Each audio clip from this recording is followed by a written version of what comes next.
ಮಂಥನ ವೇದಿಕೆ ನಮ್ಮ ರಾಜ್ಯದಲ್ಲಿ ಚಿಂತನಶೀಲ ಸಮಾಜದೊಂದಿಗೆ ಒಂದು ವಿಷಯವನ್ನ ವಿಸ್ತೃತವಾಗಿ ಮಾತಾಡ್ತಾ ಅದರ ಅನೇಕ ಮುಖಗಳನ್ನ ಸಾಮಾಜಿಕವಾಗಿ ಚರ್ಚೆಗೆ ತರತಕ್ಕಂಥ ಒಂದು ವೈಚಾರಿಕ ಕೆಲಸವನ್ನ ನಿರಂತರವಾಗಿ ಮಾಡ್ತಾ ಬರ್ತಾ ಇದೆ. ಆ ಹಿನ್ನೆಲೆಯಲ್ಲಿ ನಮ್ಮ ರಾಜ್ಯದ ಒಂದು ಪ್ರಮುಖ ಕೇಂದ್ರವಾಗಿರುವ ಮಂಥನದ ಈ ಜಯನಗರ ಇದರ ಕಾರ್ಯಕ್ರಮದಲ್ಲಿ ನಾವೆಲ್ಲರೂ ಕೂಡ ಇವತ್ತು ಸೇರ್ತಾ ಇದ್ದೀವಿ. ಸುಮಾರು 3 ವರ್ಷಗಳ ಹಿಂದೆ 2022ರಲ್ಲಿ ಇದೇ ಆಗಸ್ಟ್ ಸಂದರ್ಭದಲ್ಲಿ ಒಮ್ಮೆ ಬಂದಿದ್ದೆ. ಆ ನಂತರ ಇವತ್ತು ಅನೇಕ ಕಾರ್ಯಕರ್ತರು ಇಲ್ಲಿ ಸಿಕ್ಕಿದ್ದಾರೆ ಅಂತ ಖುಷಿಯ ಸಂಗತಿನೇ. ಇವತ್ತಿನ ವಿಷಯ ಸಾಮಾಜಿಕ ಸಾಮರಸ್ಯ, ಸೋಷಿಯಲ್ ಹಾರ್ಮನಿ. ಅದು ಏನು, ಯಾಕೆ ಮತ್ತು ಅದು ಹೇಗೆ ಮಾಡಬಹುದು ಅಂತಕ್ಕಂಥ ಒಂದು ವಿಷಯ. ನಮ್ಮ ದೇಶ ಇವತ್ತು ಸ್ವತಂತ್ರಗೊಂಡು 77ನೇ ವರ್ಷದತ್ತ ನಾವು ಸಾಕ್ತಾ ಇದ್ದೀವಿ. ಸುಮಾರು ಅನೇಕ ವಿಷಯಗಳಲ್ಲಿ ನಾವು ಸಾಧನೆಯನ್ನ ಮಾಡ್ತಾ ಇದ್ದೀವಿ. ವಿಜ್ಞಾನದಲ್ಲಿ ನಮ್ಮ ಪ್ರಗತಿ ಆಗಿದೆ. ಇಸ್ರೋ 100ಕ್ಕೂ ಹೆಚ್ಚು ಸ್ಯಾಟಲೈಟ್ ಗಳನ್ನ ಏಕಕಾಲಕ್ಕೆ ಲಾಂಚ್ ಮಾಡುವಷ್ಟು ಕ್ಷಮತೆಯನ್ನು ಹೊಂದಿದೆ. ಚಂದ್ರಯಾನ 3ರ ಮೂಲಕ ನಾವು ದಕ್ಷಿಣ ಧ್ರುವದಲ್ಲಿ ನಮ್ಮ ವಿಕ್ರಮ್ ಲ್ಯಾಂಡರ್ ಅನ್ನ ಇಳಿಸುವ ಮೂಲಕ ಸ್ಪೇಸ್ ಟೆಕ್ನಾಲಜಿಯಲ್ಲಿ ಬಹಳ ಉತ್ತಮ ಸ್ಥಾನಕ್ಕೆ ನಮ್ಮ ವಿಜ್ಞಾನಿಗಳು ಹೋಗಿದ್ದಾರೆ. ಮೊನ್ನೆ ಅಮೆರಿಕದಿಂದಲೂ ಕೂಡ ಸ್ಪೇಸ್ಗೆ ಹೋದಂತಹ ಯಾತ್ರಿಕರ ಪೈಕಿ ಮತ್ತೊಬ್ಬ ಭಾರತೀಯ ನಾವು ನೋಡಿದ್ದೀವಿ. ಕ್ರೀಡಾ ಕ್ಷೇತ್ರದಲ್ಲಿ ಸಾಕಷ್ಟು ಮುಂದೆ ಬಂದಿದ್ದೀವಿ. ಶಿಕ್ಷಣ, ತಂತ್ರಜ್ಞಾನ ಎಲ್ಲದರಲ್ಲೂ ಭಾರತ ಹಿಂದಿಗಿಂತಲೂ ಸಾಕಷ್ಟು ಮುಂಚೆ ಬಂದ್ಬಿಟ್ಟಿದ್ದೀವಿ. ನಾವು ಇವತ್ತಿನ ಗ್ಲೋಬಲ್ ಇಕಾನಮಿ ಇಂಡೆಕ್ಸ್ ನೋಡಿದ್ರೆ we are the 4th largest economy in the universe. ಆ ಸ್ಥಾನ ನಮ್ಮಲ್ಲಿ ಬರಬೇಕಿದ್ರೆ ಅನೇಕ ಕೆಲಸಗಳು, ಅನೇಕ ಕಾರ್ಯಗಳು, ಯೋಜನೆಗಳು, ಪರಿಶ್ರಮ ಸಾಕಷ್ಟು ಇದೆ. ಜಗತ್ತಿನ ಅತಿ ದೊಡ್ಡ ಡೆಮೋಕ್ರಸಿ ನಾವು. ಹೀಗೆ ಅನೇಕ ವಿಷಯಗಳಲ್ಲಿ ಜಗತ್ತಿನ ಅತ್ಯಂತ ಪ್ರಮುಖ ದೇಶಗಳ ಸಾಲಲ್ಲಿ ನಿಲ್ಲುವ ನಾವು, ವಿಜ್ಞಾನ ತಂತ್ರಜ್ಞಾನ ಎಲ್ಲದರಲ್ಲೂ ಮುಂದೆ ಬರ್ತಾ ಇರ್ತಕ್ಕಂಥ ನಾವು, ಕ್ರೀಡೆ ಉಳಿದಂತಹ ಕ್ಷೇತ್ರಗಳಲ್ಲಿ ದಾಪುಗಾಲಿಡ್ತಕ್ಕಂತಹ ವೇಗದಲ್ಲಿ ನಾವು ಹೋಗ್ತಾ ಇರುವ ನಾವು, ಸಾಮಾಜಿಕ ಏಕತೆಯ ವಿಷಯ ಬಂದಾಗ, ಸೋಷಿಯಲ್ ಯುನಿಟಿಯ ವಿಷಯ ಬಂದಾಗ ನಾವೆಲ್ಲಿದ್ದೀವಿ? ಇಡೀ ಸಮಾಜ ಒಂದಾಗಿ ಒಟ್ಟಾಗಿ ಇರಬೇಕನ್ನುವಂಥದ್ದೇ ಸ್ವಾತಂತ್ರ್ಯ ಹೋರಾಟಗಾರರ ಎಲ್ಲರ ಮನಸ್ಸಲ್ಲಿ ಇದ್ದಂಥದ್ದು.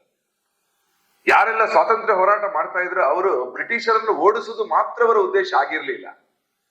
ಬ್ರಿಟಿಷರು ಹೋದ ನಂತರದ ಸುಂದರ ನಾಳೆಗಳ ಕನಸನ್ನು ಅವರು ಕಂಡಿದ್ರು. ನಾಳಿನ ಭಾರತದಲ್ಲಿ, ಸ್ವತಂತ್ರ ಭಾರತದಲ್ಲಿ ಎಲ್ಲ ದೇಶವಾಸಿಗಳು ಒಟ್ಟಾಗಿ ಒಂದಾಗಿ ಬದುಕ್ತಾರೆ. ಪರಸ್ಪರ ಅಣ್ಣ ತಮ್ಮಂದಿರ ರೀತಿಯಲ್ಲಿ ಭಾವಿಸಿ ಅವರು ಬದುಕ್ತಾರೆ. ಭಾರತ ಮಾತೆಯ ಮಕ್ಕಳಾಗಿ ಅವರ ಮಾನಸಿಕತೆ ಒಂದು ಆಗಿ ಇರುತ್ತೆ. ಇದೆಲ್ಲ ಅವರ ಯೋಚನೆ ಇತ್ತು, ಕಲ್ಪನೆ ಇತ್ತು. ಆದ್ರೆ ಸಾಮಾಜಿಕವಾಗಿ ನಮ್ಮ ಇಡೀ ದೇಶದ ಪರಿಸ್ಥಿತಿಯನ್ನು ನೋಡಿದಾಗ ಸಾಮಾಜಿಕ ಸಾಮರಸ್ಯ, ಒಟ್ಟಾಗುವಿಕೆಯಲ್ಲಿ ನಾವು ಸ್ವಲ್ಪ ಹಿನ್ನಡೆಯನ್ನು ಅನುಭವಿಸಿದೀವಿ ಅಂತ ಅನ್ಸುತ್ತೆ. ಕಳೆದ ಶತಮಾನದ ಪ್ರಾರಂಭದಲ್ಲಿ ಇಡೀ ಸಾಮಾಜಿಕ ಸವಾಲುಗಳಾಗಿದ್ದಂತ ಕೆಲವು ಸಮಸ್ಯೆಗಳನ್ನ ಸ್ವಲ್ಪ ಮಟ್ಟಿಗೆ ತಗ್ಗಿಸಿದ್ದೀವಿ ಅನ್ನೋದು ಸತ್ಯ. ಅಸ್ಪೃಶ್ಯತೆಯ ದೊಡ್ಡ ಶಾಪ ಈ ದೇಶದಲ್ಲಿ ಇತ್ತು.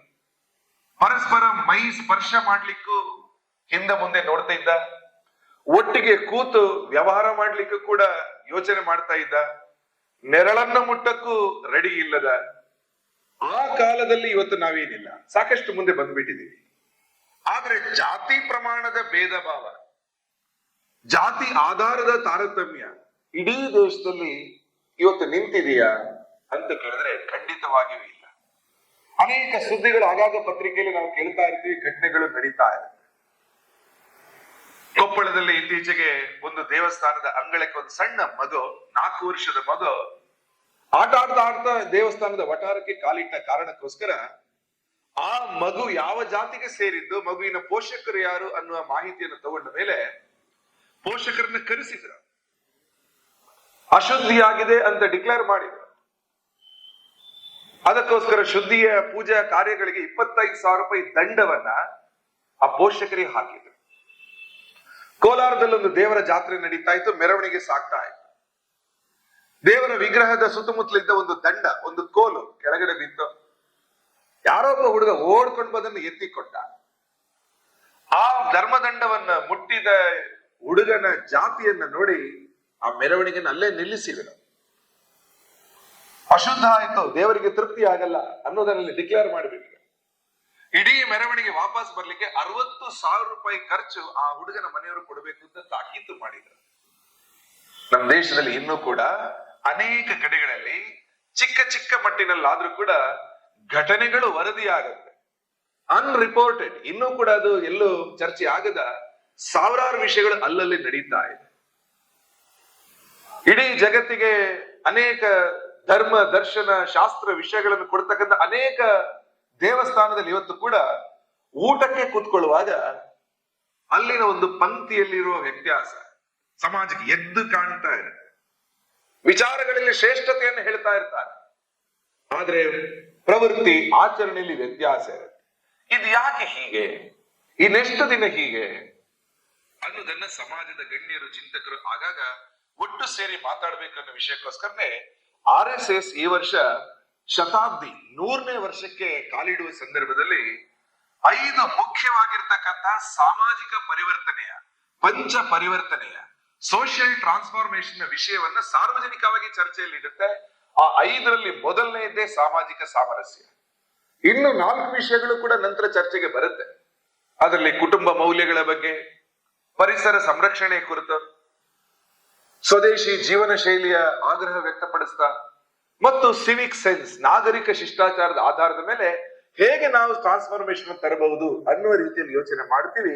ಆ 5 ವಿಷಯಗಳ ಪೈಕಿ ಮೊದಲನೇ ವಿಷಯ ಸಾಮಾಜಿಕ ಸಾಮರಸ್ಯವನ್ನ ಇಲ್ಲಿನ ಮಂಥನದ ವೈಚಾರಿಕ ವೇದಿಕೆ ಇವತ್ತು ತಗೊಂಡಿದೆ.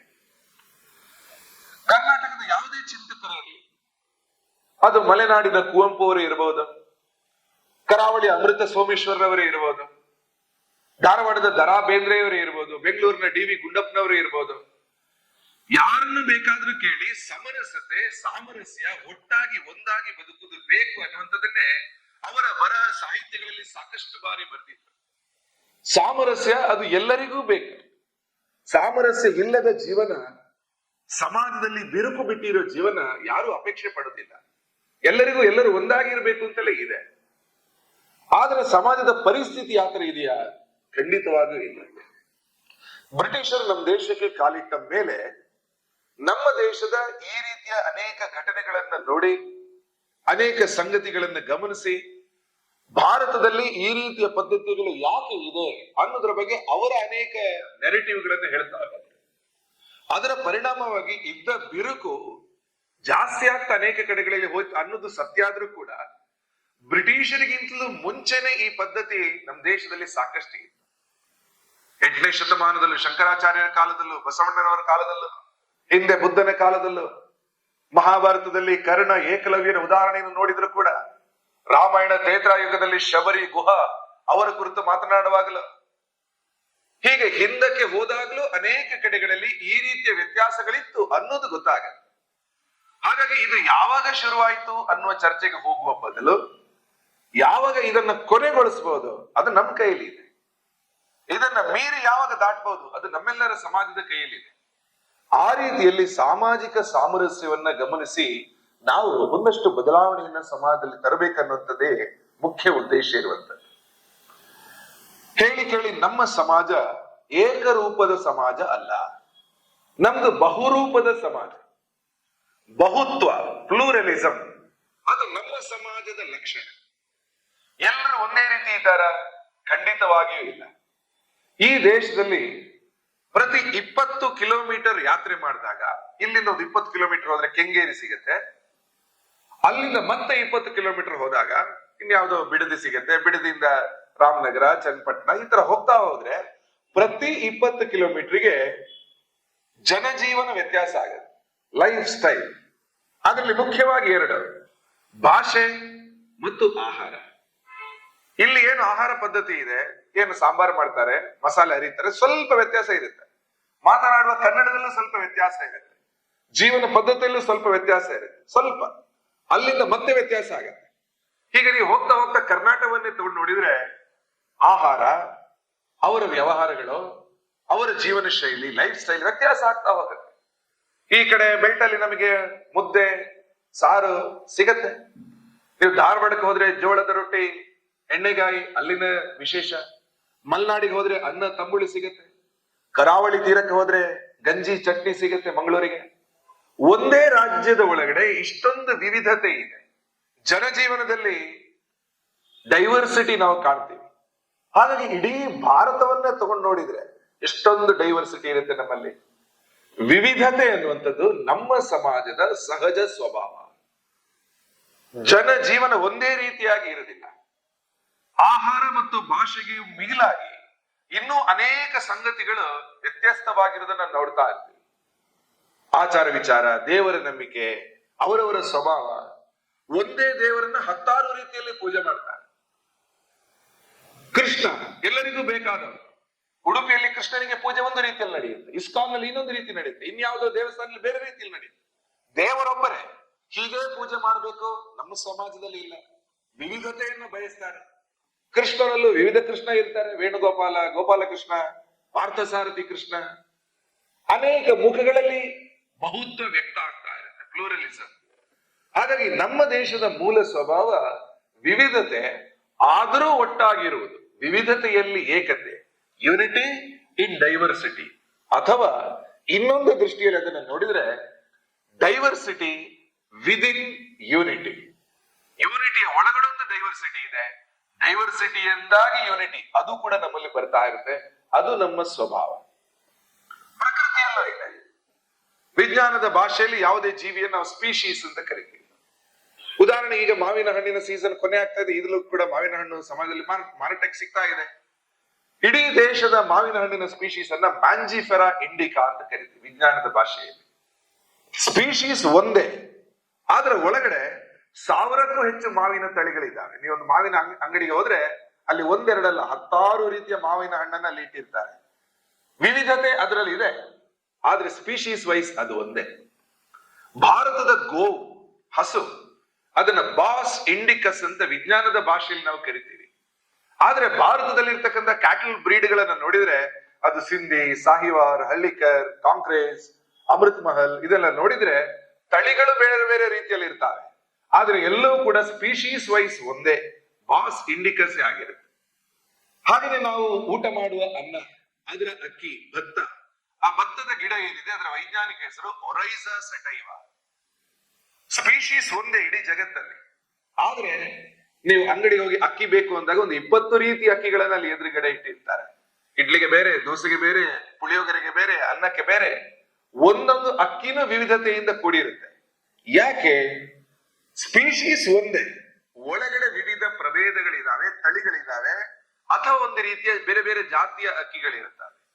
ಹೀಗೆ ಪ್ರಕೃತಿಯಲ್ಲಿರುವ ಈ ಡೈವರ್ಸಿಟಿ ಮನುಷ್ಯನಿಗೂ ಬಂದಿರಬಹುದೇ? ಜಗತ್ತಿನಾದ್ಯಂತ ನಮ್ಮ ಸ್ಪೀಶೀಸ್ ಯಾವುದು? ಹೋಮೋಸೆಪಿಯನ್. ವಿಜ್ಞಾನದ ಭಾಷೆಯಲ್ಲಿ ನಾವೆಲ್ಲರೂ ಒಂದೇ ಸ್ಪೀಶೀಸ್, ಆದ್ರೆ ನಾವು ಒಂದೇ ರೀತಿ ಇದ್ದೀವಾ? ಸೋಶಿಯಾಲಜಿ ಮತ್ತು ಆಂಥ್ರೋಪಾಲಜಿಯ ಪ್ರಕಾರ ಜಗತ್ತಿನಲ್ಲಿ 6 ಪ್ರಮುಖ ಜನಾಂಗಗಳು, ರೇಸಸ್ ಅನ್ನು ಗುರುತಿಸ್ತಾರೆ. We come under Indian. ನಾವು ಈಗಿನ ಪಾಕಿಸ್ತಾನ, ಈಗಿನ ಬಾಂಗ್ಲಾದೇಶ, ಈಗಿನ ಶ್ರೀಲಂಕಾ, ಹಿಂದೆಲ್ಲ ನಾವೆಲ್ಲ ಒಂದೇ ಭಾರತೀಯರೇ. ನಮ್ಮ ಜನಾಂಗದ ಒಂದು ಶೈಲಿ ಬೇರೆನೆ. ಹೀಗೆ ಜಗತ್ತಿನಾದ್ಯಂತ ಬೇರೆ ಬೇರೆ ಜನಾಂಗಗಳು ರೂಪಿತ ಆಗಿದೆ. ಅದರ ಒಳಗಡೆನೂ ಕೂಡ ವಿವಿಧತೆಯ ಆಧಾರದ ಮೇಲೆ ಮನುಷ್ಯನ ರೂಪ ಸ್ವಭಾವಗಳು ಬೇರೆ. ಕಾಶ್ಮೀರದಲ್ಲಿ ನೋಡಿದ್ರೆ ಅಲ್ಲಿನ ಜನಜೀವನ ಬೇರೆ. ಈಶಾನ್ಯ ಭಾರತ, ನಾರ್ತ್ ಈಸ್ಟ್ ಸ್ಟೇಟ್ ಅಲ್ಲಿ ನೋಡಿದಾಗ ಅವರು ಹೋಮೋಸೇಪಿಯನ್ಸೇ, ಆದ್ರೆ ಅವರ ಸ್ವಲ್ಪ ಚರ್ಯಗಳು, ಜೀವನ ಶೈಲಿ ಬೇರೆ ಇದೆ. ದಕ್ಷಿಣ ಭಾರತದ್ದು, ಉತ್ತರ ಭಾರತದ್ದು ಕೆಲವು ಶೈಲಿಗಳು ಬೇರೆ ಇದೆ. ಹೀಗಾಗಿ ವಿವಿಧತೆ ಅನ್ನುವಂಥದ್ದು ಸಹಜವಾಗಿ ಪ್ರಕೃತಿಯಿಂದ ಆಧಾರಿತವಾಗಿ ಬಂದಿದೆ.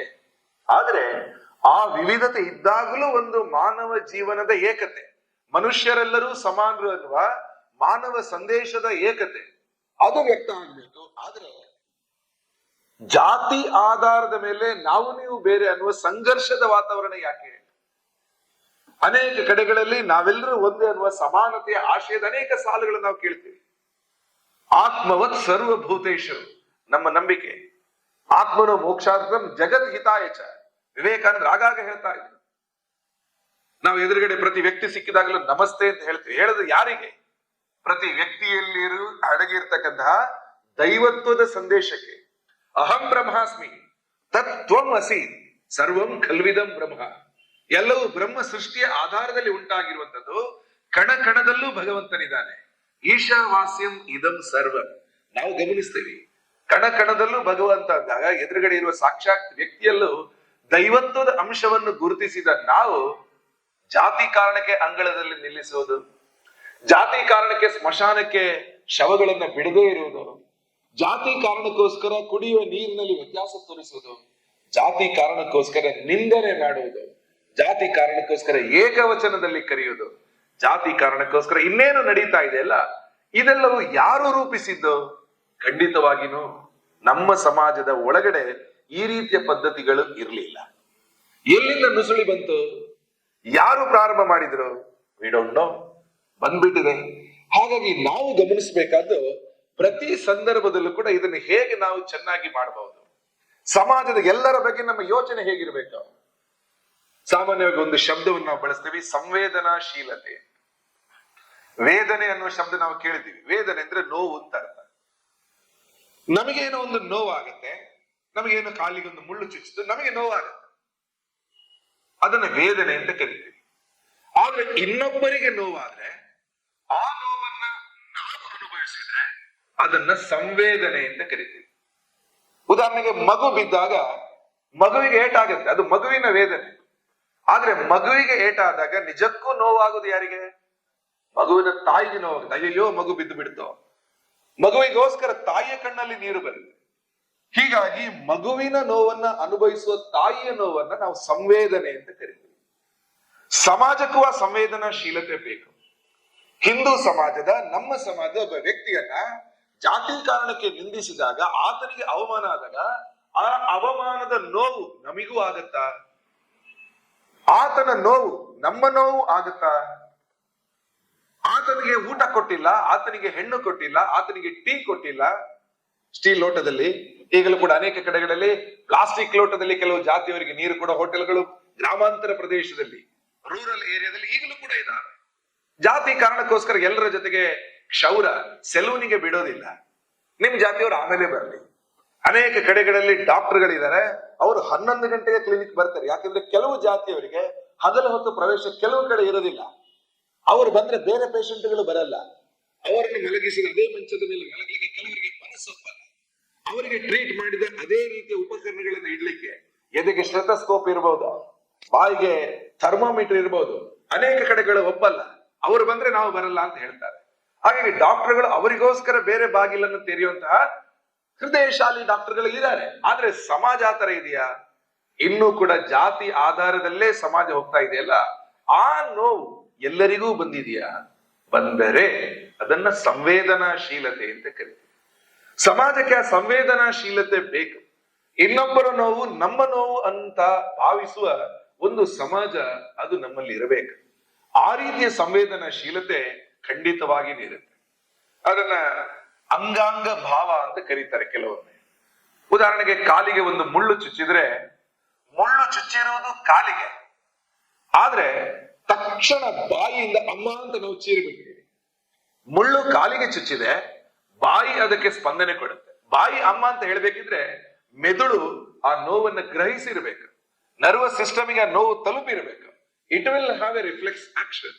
ಆ ರೀತಿಯಲ್ಲಿ ಮೆದುಳು ಬಾಯಿಗೆ ಸಂಜ್ಞೆಯನ್ನು ಕೊಡುತ್ತೆ, ಕೈ ಕಾಲಿನ ಹತ್ರ ಹೋಗುತ್ತೆ, ಕಣ್ಣು ಮುಳ್ಳು ಎಲ್ಲಿದೆ ಅಂತ ಹುಡುಕುತ್ತೆ, ಲೊಕೇಟ್ ಮಾಡುತ್ತೆ, ಇಲ್ಲಿದೆ ಮುಳ್ಳು ಅಂತ ಕಣ್ಣು ಹೇಳುತ್ತೆ, ಕೈ ಅಲ್ಲಿಗೆ ಹೋಗುತ್ತೆ, ಬೆರಳು ಅದನ್ನ ಹಿಡಿಯುತ್ತೆ, ಮುಳ್ಳನ್ನ ಕಿತ್ತೋಗುತ್ತೆ, ಶರೀರ ಸ್ವಸ್ಥವಾಗಿರುತ್ತೆ.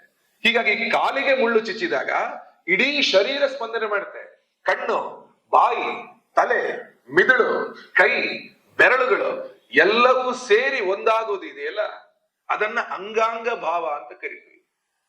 ಈ ಭಾವನೆ ಸಮಾಜದ ಎಲ್ಲರಿಗೂ ಇದೆಯಾ? ಯಾರನ್ನೋ ದೂರ ನಿಲ್ಲಿಸಿದಾಗ ಇನ್ನೊಬ್ಬರಿಗೆ ಅನಿಸದೇ ಇಲ್ಲ ಆತನ ನೋವನ್ನ. ದೇವರ ದರ್ಶನ ಸಿಕ್ಕಿಲ್ಲ ಅಂತೇಳಿ ಅವನಿಗೆ ದುಃಖ ಆದ್ರೆ ಎಲ್ಲರಿಗೂ ಅನಿಸಲ್ಲ. ಅನೇಕ ಕಡೆಗಳಲ್ಲಿ ಈ ಅಂಗಾಂಗ ಭಾವದ ಇನ್ನೊಬ್ಬರ ನೋವನ್ನ ತಾವು ಅರ್ಥ ಮಾಡ್ಕೊಳ್ತಕ್ಕಂಥ ವಿಷಯದಲ್ಲಿ ಸ್ವಲ್ಪ ಕೊರತೆ ಇರುವ ಕಾರಣ ನಾವು ಅದನ್ನ ಸಾಮಾನ್ಯವಾಗಿ ಸಂವೇದನಾಶೀಲತೆ ಅದು ಹೆಚ್ಚಾಗ್ಬೇಕು ಅಂತ ಆಗಾಗ ನಾವು ಹೇಳ್ತಾ ಇರ್ತೀವಿ. ಹಾಗೆ ನೋಡಿದ್ರೆ ನಮ್ಮ ದೇಶಗಳಲ್ಲಿ ಚಿಂತನೆಗಳಿಗೆ, ಥಾಟ್ಗೆ ಏನು ಕೊರತೆ ಇಲ್ಲ. ಸಾಮಾನ್ಯವಾಗಿ ನಾವು 4 ವಿಷಯಗಳನ್ನ ಹೇಳ್ತೀವಿ: ಧರ್ಮ, ಸಂಸ್ಕೃತಿ, ಸಮಾಜ ಮತ್ತು ರಾಷ್ಟ್ರ. ಧರ್ಮ ಚಿಂತನೆ ಆಧಾರದಲ್ಲಿದೆ, ಥಾಟ್ಸ್. ಅನೇಕ ಒಳ್ಳೆ ಒಳ್ಳೆ ಚಿಂತನೆಗಳು ಧರ್ಮದ ಆಧಾರದಲ್ಲಿ ಹೇಳಲ್ಪಟ್ಟಿದ್ದಾವೆ. ಸರ್ವೇ ಭವಂತು ಸುಖಿನಃ, ಎಲ್ಲರೂ ಒಳ್ಳೇದಾಗ್ಲಿ ಚಿಂತನೆಗಳು. ಆ ಚಿಂತನೆಗಳ ಅನುಷ್ಠಾನ ಇಂಪ್ಲಿಮೆಂಟೇಷನ್ಗೆ ಸಂಸ್ಕೃತಿ ಬೇಕು. ಸಂಸ್ಕೃತಿ ಚಿಂತನೆಗಳನ್ನ ಆಚರಣೆಗೆ ತರ್ತಕ್ಕಂತ ಒಂದು ಪ್ರೋಸೆಸ್. ಸಂಸ್ಕೃತಿಯ ರಕ್ಷಣೆಗೆ ಸಮಾಜ ಬೇಕು. ಹಿಂದೂ ಸಂಸ್ಕೃತಿ ಬೇಕಿದ್ರೆ ಹಿಂದೂ ಸಮಾಜ ಬೇಕು. ಸಮಾಜದ ವಿಸ್ತೃತ ರೂಪ, ಎಕ್ಸ್ಪ್ಯಾಂಡೆಡ್ ವರ್ಷನ್, ಅದು ರಾಷ್ಟ್ರ. ಹೀಗಾಗಿ ಚಿಂತನೆ ಆಚರಣೆಗೆ, ಆಚರಣೆಗೆ ರಕ್ಷಣೆಗೆ, ರಕ್ಷಣೆ ನಂತರ ವಿಸ್ತೃತವಾಗುವುದು ಧರ್ಮ, ಸಂಸ್ಕೃತಿ, ಸಮಾಜ, ರಾಷ್ಟ್ರದ ಒಂದು ಸಂಬಂಧ. ಶ್ರೇಷ್ಠ ಚಿಂತನೆಗಳೇ ನಮ್ಮ ದೇಶದಲ್ಲಿ ಮೊಳಗುತ್ತ. ಈಗ ತಾನು ಹೇಳಿದ ಸರ್ವೇ ಭವಂತು ಸುಖಿನಃ, ಸುಖಿಗಳಾಗ್ಬೇಕು. ಸರ್ವೇ ಸಂತು ನಿರಾಮಯ, ಆರೋಗ್ಯದಿಂದ ಇರಬೇಕು. ಯಾರು? ಎಲ್ಲರೂ. ಸರ್ವೇ ಭದ್ರಾಣಿ ಪಶ್ಯಂತು, ಪಶ್ಯಂತು ಅಂದ್ರೆ ನೋಡುವುದು. ಭದ್ರಾಣಿ, ಭದ್ರ ಅಂದ್ರೆ ಮಂಗಳ, ಒಳ್ಳೆಯದು ಅಂತ. ಎಲ್ಲರೂ ಒಳ್ಳೆಯದಾಗಿರುವುದನ್ನ ನಾವು ನೋಡಬೇಕು. ಆಪರೇಷನ್ ಟರ್ಮ್ ಈಸ್ ಸರ್ವೇಪಿ, ಎಲ್ಲರೂ. ಸಮಾಜದ ಎಲ್ಲರೂ ಚೆನ್ನಾಗಿದ್ದಾರೆಯ? ಬಹುತೇಕ ಚೆನ್ನಾಗಿದ್ದಾರೆ ಅಂತ ಅನ್ಸತ್ತೆ. We are talking A small section still in the society. ಅವ್ರಿಗೆ ಇನ್ನೂ ಕೂಡ ಆ ಒಳ್ಳೆಯದನ್ನ ಪೂರ್ತಿ ಅನುಭವಿಸುವ ಸ್ಥಿತಿಗೆ ಸ್ವಾತಂತ್ರ್ಯ ನಂತರನೂ ಕೂಡ ಅವಕಾಶ ಸಾಮಾಜಿಕವಾಗಿ ಅನೇಕ ಕಡೆಗಳಲ್ಲಿ ಸಿಕ್ಕಿಲ್ಲ. ಹಾಗಾಗಿ ಎಲ್ಲರೂ ಒಳ್ಳೆದಾಡಬೇಡವೆ? ಯಾವುದೇ ಚಿಂತನೆಯಲ್ಲಿ ನಮ್ಮಲ್ಲಿ ಕೊರತೆ ಇಲ್ಲ. ವಸುಧೈವ ಕುಟುಂಬಕಂ, ಇಡೀ ವಿಶ್ವವನ್ನೇ ಕುಟುಂಬವನ್ನಾಗಿ ಸ್ವೀಕಾರ ಮಾಡಬೇಕು ನಮ್ಮ ಚಿಂತನೆ ಇದೆ. ಕರ್ಣವಂತ ವಿಶ್ವ ಮಾರ್ಯಂ, ಜಗತ್ತಿನ ಎಲ್ಲರನ್ನ ಸುಸಂಸ್ಕೃತರನ್ನಾಗಿ ಮಾಡಬೇಕ ನಮ್ಮ ದೇಶದ ಚಿಂತನೆ ಇದೆ. ಸ್ವದೇಶೋ ಭುವನತ್ರಯ, ಮೂರು ಲೋಕಗಳನ್ನು ಕೂಡ ತನ್ನದು ಅಂತ ಭಾವಿಸ್ತಕ್ಕಂಥ ವಿಶಾಲ ಹೃದಯ ಬೇಕು. ಮಾತಾಚ ಪಾರ್ವತಿ ದೇವ, ಪಿತಾಚ ಪರಮೇಶ್ವರ, ಬಾಂಧವಾಶ್ಚ ಶಿವಗಣಾಶ್ಚ ಸ್ವದೇಶೋ ಭುವನತ್ರಯ. ಮೂರು ಲೋಕಗಳಲ್ಲೂ ಕೂಡ ನಮ್ಮವರೇ ಇರ್ತಕ್ಕಂಥ ಭಾವನೆ ನಮ್ಮ ದೇಶದಲ್ಲಿ ಇದೆ. ಅನೇಕ ಕಡೆಗಳಲ್ಲಿ ಪ್ರತಿಯೊಂದರಲ್ಲೂ ಒಳ್ಳೆಯದಲ್ಲ. ಭದ್ರಂ ಕರ್ಣೇ ವಿಷ್ಣುನಿಯಾಮ ದೇವ, ಭದ್ರಂ ಪಶ್ಯೇ ಮಾಕ್ಷಭಿರ್ಯಜತ್ರ. ನಾವು ನೋಡುವುದು ಒಳ್ಳೆಯದೇ ಇರಬೇಕು, ಕೇಳುವುದು ಒಳ್ಳೆಯದೇ ಇರಬೇಕು. ನಮ್ಮ ಹಿಂದೆ ನಮ್ಮ ಚಿಂತನೆಯಲ್ಲಿ ಹೇಳಿದ್ರು, ಆನೋ ಭದ್ರ ಕೃತವು ಎಂತು ವಿಶ್ವತಃ. ಜಗತ್ತಿನ ಬೇರೆ ಬೇರೆ ಕಡೆಗಳಿಂದ ಒಳ್ಳೆ ವಿಷಯಗಳು ಬಂದಿರಲಿ. ಏಕಂ ಸತ್ವಿಪ್ರ ಬಹುದಾ ವದಂತಿ, ಒಳ್ಳೆಯ ವಿಷಯಗಳು ಬೇರೆ ಬೇರೆ ರೀತಿಯಲ್ಲಿ ಚಿಂತಕರು ಹೇಳ್ತಾರೆ. ಈ ತರ ನೀವು ಚಿಂತನೆಗಳ ಸಾಲನ್ನು ನೋಡಿದ್ರೆ ಸಾವಿರಾರು ಲಕ್ಷಾಂತರ ಚಿಂತನೆಗಳಿದ್ದಾರೆ. ಭಾರತದಲ್ಲಿ ಜ್ಞಾನವನ್ನ ವೇದ ಅಂತ ಕರೀತಾರೆ. ವೇದ ಇಸ್ ಈಕ್ವಲ್ ಟು ನಾಲೆಡ್ಜ್. ವೇದದ ಭೂಮಿ ನಮ್ದು. ಯಾವುದೇ ವೇದದಲ್ಲೂ ಕೂಡ ಅಸ್ಪೃಶ್ಯತೆಯ ಉಲ್ಲೇಖ ಇಲ್ಲ, ಜಾತೀಯ ತಾರತಮ್ಯದ ಉಲ್ಲೇಖ ಇಲ್ಲ. ಯಾವುದೇ ಶಾಸ್ತ್ರಗಳಲ್ಲಿ, ಸುಭಾಷಿತಗಳಲ್ಲಿ ನೋ ಡಿಸ್ಕ್ರಿಮಿನೇಷನ್ ಇಸ್ ಮೆನ್ಷನ್, ಯಾವುದರಲ್ಲೂ ಇಲ್ಲ.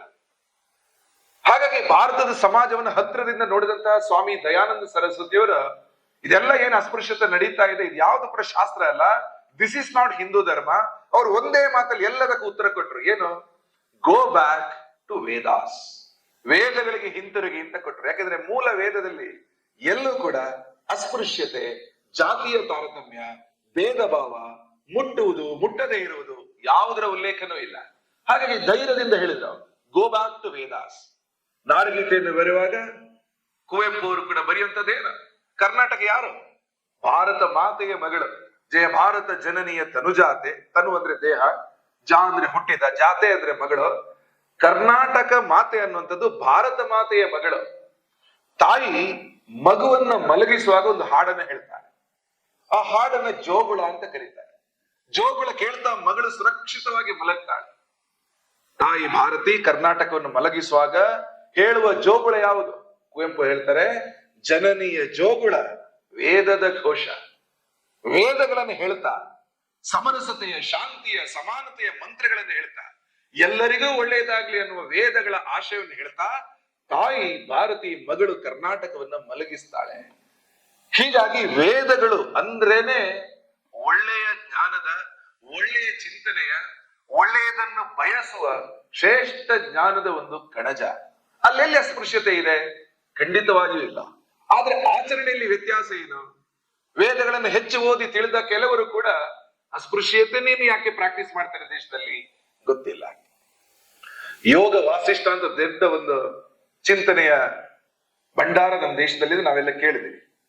ಯೋಗ ವಾಸಿಷ್ಠದಲ್ಲಿ ಎರಡು ವಿಷಯಗಳನ್ನ ಮಾತಾಡ್ತಾರೆ, ಜ್ಞಾನ ಮತ್ತು ಕ್ರಿಯೆ. Knowledge and action. ನಮ್ಮಲ್ಲಿ ಜ್ಞಾನ ಚಿಂತನೆಗಳು ಚೆನ್ನಾಗಿನೇ ಇದೆ, ಆಕ್ಷನ್ ಇಂಪ್ಲಿಮೆಂಟೇಷನ್ ಅಲ್ಲಿ ಕೊರತೆ ಯಾಕೆ? ಜ್ಞಾನ ಮತ್ತು ಕ್ರಿಯೆ ಪಕ್ಷಿ ಎರಡು ರೆಕ್ಕೆಗಳು ಅಂತ ಯೋಗ ವಾಸಿಷ್ಠದಲ್ಲಿ ಉಲ್ಲೇಖ. ಒಂದು ಪಕ್ಷಿ ಹಾರಬೇಕಿದ್ರೆ ಎರಡು ರೆಕ್ಕೆಗಳು ಬೇಕು. ಕೇವಲ ಜ್ಞಾನ ಇದ್ರೆ ಸಾಲದು, ಅದು ಇಂಪ್ಲಿಮೆಂಟೇಷನ್ಗೆ ಬರಬೇಕು, ಕ್ರಿಯೆಗೆ ಬರಬೇಕು. ಜ್ಞಾನ ಮತ್ತು ಕ್ರಿಯೆ ಒಟ್ಟಿಗೆ ಇದ್ದಾಗ ಪಕ್ಷಿ ಹಾರಾಡುತ್ತೆ, ಸಮಾಜ ನಡೆಯುತ್ತೆ. ನಮ್ಮ ಸಮಾಜದಲ್ಲಿ ಅದ್ರ ಒಂದು ದೊಡ್ಡ ಕೊರತೆ ಆಯಿತು. ಎಲ್ಲವೂ ಶ್ರೇಷ್ಠವೇ, ಗುಣ ಇದೆ, ಆದ್ರೆ ಅಸ್ಪೃಶ್ಯತೆ ಒಂದು ಕೆಟ್ಟ ಗುಣ ಅನೇಕ ಬಾರಿ ಉಳಿದ ಗುಣಗಳನ್ನ ಮಾಸಿ ಹಾಕಿಬಿಡುತ್ತೆ. ಅಸ್ಪೃಶ್ಯತೆಯ ನೋವಿಗೆ ಒಳಗಾಗಿದ್ರೆ ಮಾತ್ರ ಇದು ಗೊತ್ತಾಗ್ಬಿಡುತ್ತೆ. ಅಂಬೇಡ್ಕರ್ ಅವರ ನೋವು ಅಂಬೇಡ್ಕರ್ ಸ್ಥಾನದಲ್ಲಿ ನಿಂತರೆ ಗೊತ್ತಾಗ್ಬಿಡುತ್ತೆ, ಇಲ್ದಿದ್ರೆ ಗೊತ್ತಾಗಲ್ಲ. ಆ ರೀತಿಯ ನೋವು ನೂರಾರು ಸಾವಿರಾರು ಮಂದಿಗೆ ಈ ದೇಶದಲ್ಲಿ ಆಗಾಗ ಆಗ್ತಾ ಇರುತ್ತೆ. ಹಾಗಾಗಿ ಆ ನೆಲದಲ್ಲಿ ನಿಂತು ನೋಡಿದ್ರೆ ಮಾತ್ರ ನೋವನ್ನು ಅನುಭವಿಸಕ್ಕಾಗುತ್ತೆ. ಅಂತಹ ನೋವನ್ನು ಅನುಭವಿಸಿದ ವ್ಯಕ್ತಿಗೆ ನಾವು ಇದೆಲ್ಲ ಶ್ರೇಷ್ಠ, ಹಾಗಿದೆ ಹೀಗಿದೆ ಅಂತ ಹೇಳಿದ್ರೆ ಅವರಿಗೆ ಅರ್ಥ ಆಗಲ್ಲ. ಉದಾಹರಣೆಗೆ, ರಾವಣ ಅತ್ಯಂತ ಶ್ರೇಷ್ಠ ರಾಜನಾಗಿರೋ ಬಗ್ಗೆ ಸಾಕಷ್ಟು ಉಲ್ಲೇಖ ಇದೆ. ಲಂಕೆಯನ್ನ ಹೇಗೆ ಕಟ್ಟಿದ ಅಂದ್ರೆ ಸ್ವರ್ಣಮಯಿ ಲಂಕಾ ಅಂತ ನಾವು ಕರಿತೀವಿ. ರಾವಣ ವಧೆಯ ನಂತರ ಸ್ವತಃ ಲಕ್ಷ್ಮಣನಿಗೆ ಅನಿಸ್ತು ನಾವೆಲ್ಲೇ ಇರೋಣ, ವಾಪಸ್ ಅಯೋಧ್ಯೆಗೆ ಯಾಕೆ ಹೋಗ್ಬೇಕು. ನಾವೆಲ್ಲ ಕೇಳಿದೀವಿ ರಾಮ ಹೇಳಿದ ಮಾತು, ಜನನಿ ಜನ್ಮ ಭೂಮಿಷ್ಠ ಸದುರ್ಗಾದಪಿ ಗರಿಸಿ, ನಾವ್ ಇಲ್ಲಿರೋದು ಬೇಡ, ನೀವು ಹೋಗೋಣ ಅಂತ ಹೇಳ್ಬೇಕಿದ್ರೆ ಲಕ್ಷ್ಮಣನಿಗೆ ಆ ರೀತಿ ಅನ್ನಿಸುವ ರೀತಿಯಲ್ಲಿ ಲಂಕೆಯ ನಿರ್ಮಾಣವನ್ನ ಆಲ್ರೆಡಿ ರಾವಣ ಮಾಡಿದ್ದ. ಸೆಕ್ಯೂರಿಟಿ ದೃಷ್ಟಿಯಿಂದ ಅಭೇದ್ಯವಾಗಿರ್ತಕ್ಕಂತಹ ಕೋಟೆಗಳನ್ನು ಕಟ್ಟಿದ್ದ. ಯಾರಿಗೂ ಕೂಡ ಅಷ್ಟು ಬೇಗವಾಗಿ ಲಂಕೆಯನ್ನು ಭೇದಿಸ್ಲಿಕ್ಕೆ ಆಗುದಿಲ್ಲ. ಒಳ್ಳೆ ಚರಂಡಿ ವ್ಯವಸ್ಥೆ, ನೀರಾವರಿ ವ್ಯವಸ್ಥೆ, ಮಾರಾಟ ವ್ಯವಸ್ಥೆ, ಅದು ಮಾರ್ಕೆಟ್ಗಳು, ಲಂಕೆಯ ವರ್ಣನೆ ನೋಡ್ತಾ ಇದ್ದಾಗ ದ ಮೋಸ್ಟ್ ಬ್ಯೂಟಿಫುಲ್ ಸಿಟಿ, ಆ ರೀತಿಯ ವರ್ಣನೆಗಳನ್ನು ನಾವು ಕೇಳ್ತೀವಿ. ಈಗಲೂ ಕೂಡ ಕೆಲವು ಯೂನಿವರ್ಸಿಟಿಯ ಕ್ವಶನ್ ಪೇಪರ್ಗಳಲ್ಲಿ ರಾವಣ ಸೀತೆಯನ್ನ ಯಾಕೆ ಅಶೋಕವನದಲ್ಲಿಟ್ಟ ಅನ್ನೋ ಪೇಪರ್ ಅನ್ನ ಕೇಳ್ತಾರೆ, ಕ್ವಶನ್ ವೈವಾದಲ್ಲಿ ಕೇಳ್ತಾರೆ. ರಾಯಣ್ಣ ಒಬ್ಬ ಆಯುರ್ವೇದ ತಜ್ಞನು ಕೂಡ ಹೌದು. ಆಯುರ್ವೇದದ ಟೆಕ್ಸ್ಟ್ ಪುಸ್ತಕ ಕೂಡ ರಾವಣ ಬರೆದಿದ್ದಾನೆ. ಅಂದ್ರೆ ಬರೆದದ್ದು ಈಗ ಟೆಕ್ಸ್ಟ್ ಪುಸ್ತಕ ಆಗಿದೆ ಅನೇಕ ಕಡೆಗೆ. ಮಹಾಶಿವಭಕ್ತ, ಕರುಳಲ್ಲೇ ರುದ್ರವೀಣೆಯನ್ನ ನುಡಿಸಿ ಶಿವನನ್ನ ಹೋಲಿಸಿದವನು. ಹೀಗೆ ವೈಯಕ್ತಿಕವಾಗಿ ಅನೇಕ ಒಳ್ಳೆ ಗುಣಗಳಿರ್ತಕ್ಕಂಥ ರಾವಣ ಒಳ್ಳೆಯ ರಾಜ, ಒಳ್ಳೆಯ ಆಡಳಿತಗಾರ, ಆಯುರ್ವೇದ ತಜ್ಞ, ಸಂಗೀತಗಾರ, ಎಲ್ಲವೂ ಒಳ್ಳೆಯದು. ನೀವು ಲಿಸ್ಟ್ ಮಾಡಿದ್ರೆ 1000 ಇದೆ. ಆದ್ರೆ ಸಮಾಜ ಇವತ್ತು ರಾವಣನನ್ನ ಒಬ್ಬ ಶ್ರೇಷ್ಠ ವ್ಯಕ್ತಿಯನ್ನಾಗಿ, ಆದರ್ಶ ಪುರುಷನನ್ನಾಗಿ ಸ್ವೀಕಾರ ಮಾಡಿದೆಯಾ? ಖಂಡಿತ ಇಲ್ಲ. ಎಲ್ಲ ಒಳ್ಳೆ ಗುಣ ಇತ್ತು, ಆದ್ರೆ ಒಂದು ಅವಗುಣ. ಮಾತೃವತ್ ಪರದಾರೇಶು, ಪರಸ್ತ್ರೀಯನ್ನ ತಾಯಿ ರೂಪದಲ್ಲಿ ಕಾಣಬೇಕೆನ್ನುವ ಸಮಾಜದ ಆಚಾರ ಸಂಹಿತೆಯನ್ನ ಪಾಲಿಸ್ಲಿಕ್ಕೆ ರಾವಣನ ಕೈಯಿಂದ ಆಗ್ಲಿಲ್ಲ. ಸೀತಾ ವ್ಯಾಮೋಹದಿಂದ ತನ್ನ ಎಲ್ಲ ಒಳ್ಳೆಯ ಗುಣವನ್ನ ಕಳ್ಕೊಂಡ್ಬಿಟ್ಟ. ಅನೇಕ ಶ್ರೇಷ್ಠ ಗುಣ ಇದ್ರೂ ಕೂಡ ಒಂದು ಕೆಟ್ಟ ಗುಣದಿಂದ ರಾವಣ ಎಲ್ಲ ಒಳ್ಳೆ ಗುಣಗಳು ಮಾಸಿ ಹೋಯ್ತು, ಮಂಕ ಆಯಿತು. ಸಮಾಜದ ಮುಂದೆ ಆ ಒಳ್ಳೆ ಗುಣಗಳನ್ನ ಲೆಕ್ಕಕ್ಕೆ ತಗೊಳ್ಳಿಲ್ಲ. ಹಿಂದೂ ಸಮಾಜದಲ್ಲಿ ಒಳ್ಳೆ ಗುಣಗಳು 1000 ಇದೆ, ಒಳ್ಳೆಯ ಚಿಂತನೆಗಳು ಲಕ್ಷಾಂತರ ಇದೆ. ಆದ್ರೆ ಅಸ್ಪೃಶ್ಯತೆ ಆಧಾರದ ಮೇಲೆ ಸಮಾಜದ ಬಂಧುಗಳನ್ನ ದೂರ ಇಡುವ, ಮುಟ್ಟದಿರುವ, ಜಾತಿ ಆಧಾರದಲ್ಲಿ ದೂರ ತಿರಸ್ಕಾರ ಮಾಡ್ತಕ್ಕಂಥ ಒಂದು ಅವಗುಣದಿಂದಾಗಿ ಅನೇಕ ಮಂದಿಗೆ ಹಿಂದೂ ಧರ್ಮದ ಶ್ರೇಷ್ಠತೆ ಅರ್ಥನೇ ಆಗಲ್ಲ. ಹಿಂದೂ ಧರ್ಮದ ಶ್ರೇಷ್ಠತೆ ಅದು ಶ್ರೇಷ್ಠತೆ ಅಲ್ಲ ಅಂತ ಅನಿಸ್ಬಿಡುತ್ತೆ. ಯಾಕೆ? ಒಂದು ಗುಣದಿಂದಾಗಿ ಅವರ ಜೀವನದಲ್ಲಿ ನೋವಿದೆ, ಅಪಮಾನಗಳಿದ್ದಾವೆ, ತಲೆ ಎತ್ತಿ ಸ್ವಾಭಿಮಾನದ ಗೌರವ ಬದುಕಲಿಕ್ಕೂ ಆಗ್ತಾ ಇಲ್ಲ. ಇಡೀ ಜೀವನ ಬಿಡಿ, ಸತ್ತ ಮೇಲೂ ಶವಕ್ಕೂ ಜಾತಿ ನೋಡ್ತಕ್ಕಂಥ ವ್ಯವಸ್ಥೆ ನಮ್ಮಲ್ಲಿದೆ. ಕೊರೋನಾ ಸಂದರ್ಭದಲ್ಲಿ PPE ಕಿಟ್ ಹೊದಿಸಿ ಆಂಬುಲೆನ್ಸ್ ನಲ್ಲಿ ಶವವನ್ನು ಒಂದು ಸ್ಮಶಾನಕ್ಕೆ ಕೊಂಡೋದಾಗ ಅಲ್ಲಿ ನಾವು ಅಕ್ಕಪಕ್ಕದ ಊರಿನವರು ಗ್ರಾಮಸ್ಥರು ಬಂದ್ಬಿಟ್ರು. ಆಂಬುಲೆನ್ಸ್ ಡ್ರೈವರ್ ಅನ್ಕೊಂಡ ಬಹುಶಃ ಶವವನ್ನು ಇಳಿಸ್ಲಿಕ್ಕೆ ಹೆಲ್ಪ್ ಮಾಡ್ಲಿಕ್ಕೆ ಬರ್ತಾರೆ. ಆದ್ರೆ ಬಂದವರೆಲ್ಲ ಆಂಬುಲೆನ್ಸ್ ಅಡ್ಡ ನಿಂತರು. ಮೊದಲು ಈ ಶವದ ಜಾತಿ ಯಾವುದು ಹೇಳು, ನಂತರ ಒಳಗೆ ಬಿಡ್ಬೇಕು ನಾವು ನೋಡ್ತೀವಿ. ಹುಟ್ಟಿದ ವ್ಯಕ್ತಿಗೆ ಮಾತ್ರ ಅಲ್ಲ, ಜೀವಂತ ವ್ಯಕ್ತಿಗೆ ಮಾತ್ರ ಅಲ್ಲ, ಸತ್ತ ಶವಕ್ಕೂ ಜಾತಿ ನೋಡುವ ಮಾನಸಿಕತೆಯಲ್ಲಿ ನಾವಿದ್ದೀವಿ. ಇದೆಲ್ಲ ಯಾವಾಗ ನಿವಾರಣೆ ಆಗುತ್ತೆ? ಹಾಗಾಗಿ ಸಮಾಜದಲ್ಲಿ ಈ ರೀತಿಯ ವಿಷಯಗಳನ್ನ ನಾವು ಅನೇಕ ಬಾರಿ ನೋಡ್ಬೇಕು. ಸಮಾಜದಲ್ಲಿ ಆಗ್ಲೇ ಹೇಳಿದಂಗೆ ವಿವಿಧತೆ ಇದೆಯಲ್ಲ, ಅದು ನಮ್ಮ ದೊಡ್ಡ ಶಕ್ತಿ ಇದೆ. ಎಲ್ಲ ಅಸ್ತಿತ್ವಗಳು ಆ ರೀತಿಯಲ್ಲಿ ಇರಬೇಕು. ಸಾಮಾನ್ಯವಾಗಿ ನಾವು ಒಂದು ಉದಾಹರಣೆಯನ್ನ ನೋಡ್ತೀವಿ. ಈ ಕಡೆ ರಾಮನವಮಿ ಮಾಡುವಾಗ 2 ಪ್ರಸಾದವನ್ನು ಕೊಡ್ತಾರೆ, ಕೋಸಂಬರಿ ಮತ್ತು ಪಾನಕ. ನಾವೆಲ್ಲ ಕೇಳಿದ್ವಿ. ಪಾನಕವನ್ನ ರಚನೆ ಮಾಡುವಾಗ ಅದನ್ನ ತಯಾರು ಮಾಡುವಾಗ ಅದರ ಪಾನಕ ರಚನೆಗೆ ಅಥವಾ ಅದರ ತಯಾರಿಗೆ ನೀರು, ಬೆಲ್ಲ, ಸಕ್ಕರೆ, ಶುಂಠಿ, ಉಪ್ಪು ಎಲ್ಲ ಸೇರಿಸಿ ಒಂದು ರಸ ಮಾಡ್ತಾರೆ. ಎಲ್ಲವನ್ನ ಸೋಸಿ ತೆಗೆದು ಒಂದು ಲಿಕ್ವಿಡ್ ಬರುತ್ತೆ. ಅದನ್ನು ಗಮನಿಸಿದ್ರೆ ಪ್ರಾರಂಭದಲ್ಲಿ ಬಳಸಿದ ನೀರು ಈಗ ಇಲ್ಲ. ಅದಕ್ಕೆ ಟೇಸ್ಟ್ ಇರ್ಲಿಲ್ಲ, ಟೇಸ್ಟ್ ಬಂತು. ಸ್ಮೆಲ್ ಇರ್ಲಿಲ್ಲ, ಸ್ಮೆಲ್ ಬಂತು. ಕಲರ್ ಇರ್ಲಿಲ್ಲ, ಕಲರ್ ಬಂತು. ಪ್ರಾರಂಭದ ನೀರು ತನ್ನ ಅಸ್ತಿತ್ವವನ್ನೇ ಕಳ್ಕೊಳ್ತ. ಹಾಕಿದ ಶುಂಠಿಯ ರಸ ಎಲ್ಲಿ ಹೋಯ್ತು? ಕಾಣಸಿಗಲ್ಲ. ಉಪ್ಪು ಕರಗಿಬಿಟ್ಟಿದೆ, ಸಕ್ಕರೆ ಹಾಕಿದ್ರೆ ಅದು ಕರಗಿಬಿಟ್ಟಿದೆ. ಹಾಕಿದ ಶುಂಠಿ ಅದು ಅದರ ರಸ ಕರಗಿದೆ. ಎಲ್ಲವೂ ಕೂಡ ಕರಗಿ ಒಂದಾಗಿ ತನ್ನ ಅಸ್ತಿತ್ವವನ್ನ ಪೂರ್ತಿ ಕಳ್ಕೊಂಡು ಒಂದಾಗಿದೆ. ಅದು ಒಂದು ರೀತಿಯ ಉದಾಹರಣೆ. ಕೋಸಂಬರಿ ಇನ್ನೊಂದು ಕಡೆ ಇದೆ, ಪ್ರಸಾದ. ಕೋಸಂಬರಿಯಲ್ಲಿ ತೆಂಗಿನ ತುರಿ ಇದೆ, ಬೇಳೆ ಇದೆ, ಒಗ್ಗರಣೆ ಹಾಕಿದ ಸಾಸಿವೆ ಇದೆ, ಕೆಲವು ಕಡೆ ದಾಳಿಂಬೆ ಹಾಕ್ತಾರೆ, ಅದು ಕೂಡ ಅಲ್ಲೇ ಇರುತ್ತೆ. ಹೀಗೆ ಹಾಕಿದ್ದೆಲ್ಲವೂ ಅಲ್ಲೇ ಇರುತ್ತೆ. ತನ್ನ ಅಸ್ತಿತ್ವ ಕಳ್ಕೊಂಡಿರೋದೆಲ್ಲ ಕಾಣಸಿಗುತ್ತೆ. It is visible, it is present. ತನ್ನ ಅಸ್ತಿತ್ವವನ್ನು ಉಳಿಸಿ ಅದು ಒಂದಾಗಿರುತ್ತೆ. ಅದು ಸಾಮರಸ್ಯ. ಸಮಾಜಕ್ಕೆ ಬೇಕಾದ್ದು ಆ ರೀತಿಯ ಒಂದಾಗುವಿಕೆ, ತನ್ನ ಅಸ್ತಿತ್ವವನ್ನು ಉಳಿಸಿ ಒಂದಾಗುವುದು. ಸಮಾಜದಲ್ಲಿ ಭಿನ್ನತೆ ಅಥವಾ ಅನೇಕ ರೀತಿಯಂತಹ ವ್ಯತ್ಯಸ್ತ ಗುಣ ಪರಂಪರೆಗಳಿದ್ದಾವೆ. ಒಬ್ಬೊಬ್ಬರದ್ದು ಒಂದೊಂದು ದೇವರು, ಒಂದೊಂದು ಪದ್ಧತಿ, ಒಂದೊಂದು ರೀತಿಯ ಪೂಜಾ ಪದ್ಧತಿ. ಅದೆಲ್ಲವನ್ನು ಅಳಿಸಿಬಿಟ್ಟು ಒಂದೇ ರೀತಿಯಲ್ಲಿ ಆರತಿ ಎತ್ತಬೇಕು, ಒಂದೇ ರೀತಿಯಲ್ಲಿ ನಾಮ ಹಾಕ್ಬೇಕು, ಒಂದೇ ರೀತಿಯಲ್ಲಿ ದೇವರಿಗೆ ಪೂಜೆ ಸಲ್ಲಿಸಬೇಕು. ಎಲ್ಲವನ್ನ ಮೀರಿ ಏಕರೂಪತೆ ನಮ್ಮ ಸಂಸ್ಕೃತಿಯದ್ದಲ್ಲ. ಅವರವರ ಆಚಾರ ಅವರವರು ಇಟ್ಕೊಳ್ಳಿ, ಅವರವರ ನಂಬಿಕೆ, ಅವರವರ ಮದುವೆ, ಅವರವರ ಸಂಸ್ಕಾರ, ಅವರವರ ಜೀವನ ಪದ್ಧತಿ ಎಲ್ಲವೂ ತಮ್ಮ ತಮ್ಮಂದನ್ನು ಉಳಿಸಿ ಸಮಾಜ ಒಂದಾಗುವುದು. ಅದು ಸಾಮರಸ್ಯ. ಹೀಗಾಗಿ ಇನ್ನೊಂದು ಪೂಜಾ ಪದ್ಧತಿ ಬಗ್ಗೆ ತಿರಸ್ಕಾರ ಇಲ್ಲದೆ, ನಿಮ್ಮ ಪದ್ಧತಿ ನೀವು ಇಟ್ಕೊಳ್ಳಿ, ನಮ್ಮ ಪದ್ಧತಿ ನಾವು ಇಟ್ಕೊಳ್ಳಿ, ನಮ್ದು ನಿಮ್ದು ಎಲ್ಲವೂ ಸೇರಿ ಎಲ್ಲರದ್ದು ಒಂದೇ ಅನ್ನುವ ಭಾವನೆ ಇದೆಯಲ್ಲ, ಅದು ಸಾಮರಸ್ಯ. ಹಾಗಾಗಿ ಎರಡು ಕಾನ್ಸೆಪ್ಟ್ಗಳನ್ನ ಸಾಮಾನ್ಯವಾಗಿ ಹೇಳ್ತೀವಿ: ಈಕ್ವಾಲಿಟಿ ಮತ್ತು ಈಕ್ವಿಟಿ, ಸಮಾನತೆ ಮತ್ತು ಸಮತೆ. ಸಮಾನತೆ ಅಂದ್ರೆ ಅದರಲ್ಲಿ ಏಕರೂಪತೆ ಇದೆ, ಎಲ್ಲರೂ ಒಂದೇ ತರ. ಸ್ಕೂಲಲ್ಲಿ ಯೂನಿಫಾರ್ಮ್ ಹಾಕಿದ ಎಲ್ಲರೂ ಒಂದೇ ತರ ಇರಬೇಕು, ಅದು ಏಕತೆ. ಸಮಾನತೆ, ಈಕ್ವಾಲಿಟಿ. ಆದ್ರೆ ವ್ಯತ್ಯಸ್ತ ಆಗಿದ್ರೂ ಒಂದಾಗಿ ಕಾಣುವುದು. ಬೇರೆ ಬೇರೆ ರೂಪಗಳಲ್ಲಿ ಇರ್ತಾರೆ, ಬೇರೆ ಬೇರೆ ಆರಾಧನಾ ಪದ್ಧತಿಯಲ್ಲಿ ಇರ್ತಾರೆ, ಬೇರೆ ಬೇರೆ ಭಾಷೆಯನ್ನ ಮಾತಾಡ್ತಾರೆ, ಬೇರೆ ಬೇರೆ ಪೂಜಾ ಪದ್ಧತಿಗಳನ್ನು ಅನುಸರಿಸ್ತಾರೆ, ಬೇರೆ ಬೇರೆ ರೀತಿಯಲ್ಲಿ ಅವರ ಆಹಾರ ಪದ್ಧತಿ ಇರುತ್ತೆ. ಅದು ಸಸ್ಯಾಹಾರ, ಮಾಂಸಾಹಾರ, ಇನ್ನೊಂದು ಮತ್ತೊಂದು, ಒಂದೊಂದು ರೀತಿಯಲ್ಲಿ ಇರುತ್ತೆ. ಅದೆಲ್ಲವನ್ನು ಮೂಲದಿಂದ ನೋಡಿ ಎಲ್ಲರೂ ಒಂದಾಗಿರುವ ಸಮಾಜ ಅಂತ ನೋಡೋದಿದೆಯಲ್ಲ, ಅದು ಈಕ್ವಿಟಿ, ಸಮತೆ. ನಮ್ಮ ದೇಶದಲ್ಲಿ ಸಮತೆಯ ಕುರಿತು ಅನೇಕ ವಿಷಯಗಳನ್ನು ಅನೇಕ ಮಂದಿ ಹೇಳ್ತಾರೆ. ಅನೇಕ ಸಂಘಟನೆಗಳು ಕೂಡ ಸಮತಾ ಅದರಿಂದ ಶುರುವಾಗುತ್ತೆ. ಸಮತೆ ಅನ್ನೋದು ದೊಡ್ಡ ಕಾನ್ಸೆಪ್ಟ್, ಭಾರತೀಯ ಕಾನ್ಸೆಪ್ಟ್. ಎಲ್ಲ ವಿವಿಧತೆಗಳನ್ನ ಉಳಿಸಿ ಒಂದಾಗುವುದು, ಅದು ಸಮತೆಯ ಕಾನ್ಸೆಪ್ಟ್. ಸಾಮಾನ್ಯವಾಗಿ ಅನೇಕ ಮನೆಗಳಲ್ಲಿ ಒಂದು ಫ್ಯಾಮಿಲಿ ಫೋಟೋ ಸಾಮಾನ್ಯವಾಗಿ ಇರುತ್ತೆ. ಅದು ಶಿವ, ಪಾರ್ವತಿ, ಗಣಪತಿ ಮತ್ತು ಸುಬ್ರಹ್ಮಣ್ಯನ ಕೈಲಾಸದ ಫೋಟೋ. ಸಾಮಾನ್ಯ ಮನೆಗಳೆಲ್ಲ ನೋಡಿರ್ತೀವಿ, ನಿಮ್ಮ ಮನೆಗಳೆಲ್ಲ ಇರ್ಬೋದು ಅಂತ ಅನ್ಕೊಳ್ಳಿ. ಅದೊಂದು ಹಿಂದೂ ಸಮಾಜಕ್ಕೆ ಒಂದು ಆದರ್ಶ ಫೋಟೋ. ಕೈಲಾಸವಾಸ ಶಿವ ಆತ ಸ್ಮಶಾನವಾಸಿ, ಸ್ಮಶಾನದಿಂದ ಬಂದಿರ್ತಾರೆ. ಭಸ್ಮ ಲೇಪಿತ ಶಿವ, ಪಕ್ಕದಲ್ಲಿ ಇರ್ತಕ್ಕಂಥ ಪಾರ್ವತಿ, ಆಕೆಯನ್ನು ಗೌರಿ ಅಂತ ಕರಿತೀವಿ, ಬಿಳಿ ಬಣ್ಣದವಳು, ಶ್ವೇತವರ್ಣೆ, ರೇಷ್ಮೆ ಬಟ್ಟೆ ಉಟ್ಟು ಸ್ವರ್ಣಾಲಂಕರಣ ಭೂಷಿತೆಯಾಗಿ ಪಕ್ಕದಲ್ಲಿ ಇರ್ತಾರೆ. ಶಿವ ಸ್ಮಶಾನವಾಸಿ, ಆದ್ರೆ ಪಾರ್ವತಿ ಆಕೆಯ ಉಲ್ಲೇಖ ನಾವು ಸಾಕಷ್ಟು ಬಾರಿ ಕೇಳಿರ್ತೀವಿ.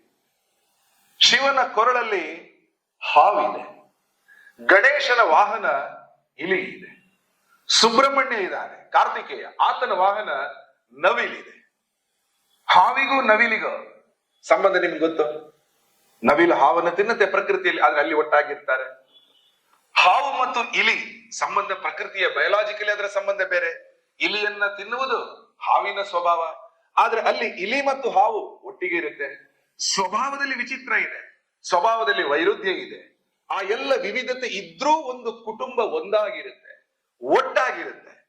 ಹೀಗಾಗಿ ವಿವಿಧತೆಯಲ್ಲಿ ಒಂದು ಏಕತೆ. ಹಿಂದೂ ಕುಟುಂಬಗಳಿಗೆ, ಹಿಂದೂ ಸಮಾಜಕ್ಕೆ ಶಿವ, ಪಾರ್ವತಿ, ಗಣೇಶ, ಸುಬ್ರಹ್ಮಣ್ಯ ಒಂದು ಫ್ಯಾಮಿಲಿ ಫೋಟೋದಲ್ಲಿ ಒಂದು ಸಂದೇಶ ಸಿಗುತ್ತೆ. ಹೀಗಾಗಿ ವಿವಿಧತೆಯಲ್ಲಿ ಏಕತೆ, ಬೇರೆ ಬೇರೆ ಇದ್ರೂ ಒಂದಾಗಿ ಬದುಕುವುದಿದೆಯಲ್ಲ, ಅದು ಹಿಂದೂ ಸಮಾಜದ ಮೂಲ ಅಸ್ಮಿತೆ. ಇದೆಲ್ಲ ಇದ್ರೂ ಕೂಡ ಸಮಸ್ಯೆ ಇರುವುದು ಎಲ್ಲಿ? Where is the problem? Root cause of the problem ಏನು? ಈ ರೂಟ್ ಕಾಸ್ ಅನ್ನು ಹುಡುಕ್ತಾ ಹುಡುಕ್ತಾ ಹೋದವರಲ್ಲಿ ಕಳೆದ ಶತಮಾನದಲ್ಲಿ ಇದ್ದವರು ಗುರೂಜಿ ಗೋಳ್ವಲ್ಕರ್, RSS ನ 2ನೇ ಸರಸಂಘ ಚಾಲಕ. ಅವರು ಹೋಗ್ತಾ ಹೋಗ್ತಾ ಹೋಗ್ತಾ ಇದರ ಮೂಲ ಇರುವಂತದ್ದು ಎಲ್ಲಿ ಮತ್ತು ಇದಕ್ಕೆ ಪರಿಹಾರ ಏನು ಎರಡನ್ನ ಅವರು ಸೂಚಿಸಿದರು. ಗುರೂಜಿ ಅವರು ಹೇಳಿದ್ರು, ಅಸ್ಪೃಶ್ಯತೆ ಅನ್ನುವಂಥದ್ದು ಅದೊಂದು ಮನಸ್ಸಿನ ಕೊಳೆ. ಯಾರು ಇದನ್ನ ಪ್ರಾಕ್ಟೀಸ್ ಮಾಡ್ತಾರೆ ಅವರ ಮನಸ್ಸಲ್ಲಿ ಅಸ್ಪೃಶ್ಯತೆ ಎನ್ನುವುದು ಸವರ್ಣೀಯ ಸಮಾಜದ ಮನಸ್ಸಿನ ಕೊಳೆ. ಅದನ್ನು ಕಿತ್ತು ಹಾಕುವುದು ಅಂದ್ರೆ ಅಸ್ಪೃಶ್ಯತೆಯ ನಿವಾರಣೆ. ಗುರೂಜಿಯವರ ಮಾತು. ಸಮಸ್ಯೆಯಲ್ಲಿ ಬಂದಿದೆ. ಸಮಸ್ಯೆ ಬಂದಿರುವಂತದನ್ನ ಶ್ರೇಷ್ಠತೆಯ ವ್ಯಸನ ಅಂತ ಕರೆದು, ಅಡಿಕ್ಷನ್ ಆಫ್ ಸುಪ್ರಿಮೆಸಿ. ಸಮಾಜದಲ್ಲಿ ಎಲ್ಲರೂ ಕೂಡ ಅವರವರ ರೀತಿಯಲ್ಲಿ ಅವರವರ ಜೀವನವನ್ನ ನಡೆಸ್ತಾ ಇದ್ರು ಕೂಡ ಯಾರೋ ಕೆಲವರಿಗೆ ಅನಿಸ್ತದೆ ನಮ್ದೇ ಶ್ರೇಷ್ಠ, ನಮ್ಮ ಪದ್ಧತಿನೇ ಮೇಲೆ. ಸಮಾಜದಲ್ಲಿ ಯಾವ ಜಾತಿನೂ ಮೇಲೆ ಇಲ್ಲ, ಯಾವ ಜಾತಿನೂ ಕೆಳಗೆ ಇಲ್ಲ. ಸಮಾಜದಲ್ಲಿ ಜಾತಿ ಯಾರೋ ಮಾಡ್ಬಿಟ್ಟಿದ್ದಾರೆ. Caste is an institution. ಸಮಾಜ ರಚನೆಯಲ್ಲಿ ಬಂದ್ಬಿಡ್ತಾ. ಅದನ್ನು ಮೀರಿ ಒಂದಾಗಿ ಮಾನವನಾಗಿ ಯೋಚನೆ ಮಾಡುವುದು ಹೇಗೆ? ಅದರ ಬದಲು ನಮ್ಮ ಜಾತಿನೇ ಈ ಜಾತಿಗಿಂತ ಮೇಲೆ, ಆ ಜಾತಿ ನಮ್ಮ ಜಾತಿಗಿಂತ ಕೆಳಗಡೆ. ಅದನ್ನ ತಲೆಯಲ್ಲಿ ಇಟ್ಕೊಂಡು ಕೆಲವರು ಓಡಾಡ್ತಾರೆ. ದೇವಸ್ಥಾನಕ್ಕೆ ಹೋದಾಗ ನಾನ್ ನನ್ನ ಜಾತಿಯವನು ಮೇಲೆ ಅಂತ ತನಗೆ ಸೆಲ್ಫ್ ಸರ್ಟಿಫಿಕೇಟ್ ಕೊಟ್ಬಿಟ್ಟಿದ್ದಾರೆ. ಯಾರ ಜಾತಿನೂ ಮೇಲೆ ಅಲ್ಲ, ಯಾರ ಜಾತಿನೂ ಕೆಳಗೆ ಅಲ್ಲ. ತನಗೆ ತಾನೇ ಒಂದು ಸರ್ಟಿಫಿಕೇಟ್ ಸ್ಟಾರ್ ಅನ್ನು ಹಾಕೊಂಡು ಅನ್ಕೊಂಡ್ ಬಿಡ್ತಾರೆ, ನಾನು ಈ ಜಾತಿಯವನು, ನಾನು ಮೇಲೆ. ಆ ಜಾತಿಯವನು, ಅವನಿಗೆ 2 ಸ್ಟಾರ್ ನಾವೇ ಕಡಿಮೆ ಮಾಡಿ, ಆ ಜಾತಿಯವನು. ಸಮಾಜದಲ್ಲಿ ಎಲ್ಲಿಂದ ಬಂತು? ಗುರೂಜಿಯವರು ಶ್ರೇಷ್ಠತೆ ವ್ಯಸನ ಅಂತ ಇದನ್ನೇ ಕರೆದು. ವ್ಯಸನ ಅಂದ್ರೆ ಎಡಿಕ್ಷನ್. ಕೆಲವರಿಗೆ ಆಲ್ಕಹಾಲ್ ಎಡಿಕ್ಷನ್ ಇರುತ್ತೆ, ಆಲ್ಕಹಾಲ್ ಕುಡಿಯೋದಿದ್ರೆ ಆಗಲ್ಲ. ಕೆಲವರಿಗೆ ಸಿಗರೇಟ್ ಎಡಿಕ್ಷನ್ ಇರುತ್ತೆ, ಟೊಬಾಕೊ ಅಡಿಕ್ಷನ್ ಇರುತ್ತೆ. ಕೆಲವರಿಗೆ ಡ್ರಗ್ ಎಡಿಕ್ಷನ್ ಇರುತ್ತೆ. ಅದು ತಗೊಂಡ್ರೆ ಏನೋ ಒಂದು ಮನಸ್ಸಿಗೆ ಖುಷಿ, ಅದೆಲ್ಲಿದ್ರೆ ಆಗೋದಿಲ್ಲ. ಅದನ್ನ ನಾವು ಸಾಮಾನ್ಯವಾಗಿ ವ್ಯಸನ, ಮಾದಕ ವ್ಯಸನ ಇದೆಲ್ಲ ನಾವು ಕೇಳಿದ್ವಿ. ಆಡು ಭಾಷೆಯ ಶಬ್ದಗಳಿವೆ. Addiction to drugs, addiction to tobacco. ಈ ರೀತಿಯ ವ್ಯಸನ ಅಂತ ಏನಿದೆ, ಕೆಲವರಿಗೆ ಜಾತಿಯ ಆಧಾರದಲ್ಲಿ ಇರುತ್ತೆ. ಅವರು ಸಿಗರೇಟ್ ಸೇದಲ್ಲ, ಅವರು ಗುಟ್ಕಾ ತಿನ್ನಲ್ಲ, ಆಲ್ಕಹಾಲ್ ಕುಡಿಯಲ್ಲ, ಆದ್ರೆ ಜಾತಿಯ ಅಮಲಿನಲ್ಲಿ ತೇಲ್ತಾ ಇರ್ತಾರೆ. ನನ್ನ ಜಾತಿನೇ ಮೇಲೆ, ನನ್ನ ಜಾತಿನೇ ಮೇಲೆ, ನಾನೇ ಮೇಲೆ, ನಮ್ಮ ಪದ್ಧತಿನೇ ಮೇಲೆ, ನಮ್ಮ ವ್ಯವಸ್ಥೆನೇ ಮೇಲೆ. ಈ ಅಮಲು, ಇದನ್ನ ಶ್ರೇಷ್ಠತೆಯ ವ್ಯಸನ ಅಂತ ಸಮಾಜ ಕರೆದು. ಎಲ್ಲಿ ತನಕ ಒಬ್ಬ ವ್ಯಕ್ತಿಗೆ ಶ್ರೇಷ್ಠತೆಯ ಅಮಲು ವ್ಯಸನ ಇರುತ್ತೆ, ಅಲ್ಲಿ ತನಕ ಅಸ್ಪೃಶ್ಯತೆ ಹೋಗುವುದಿಲ್ಲ.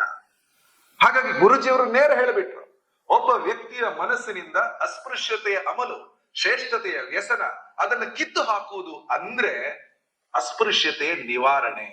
ಗುರೂಜಿಯವರ ನೇರ ಮಾತುಗಳು. ಹಾಗಾಗಿ ಸಮಾಜದಲ್ಲಿ ಅಸ್ಪೃಶ್ಯತೆಯನ್ನು ನಿವಾರಣೆ ಮಾಡ್ಲಿಕ್ಕೆ ಕೆಲಸ ಸುಲಭ. ಏನು?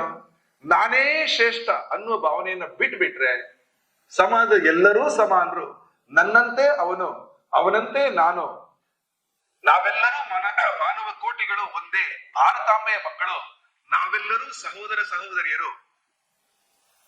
ನಾವು ಭೂಮಿ ಸೂಕ್ತದ ಮಾತನ್ನು ಕೇಳ್ತೀವಿ.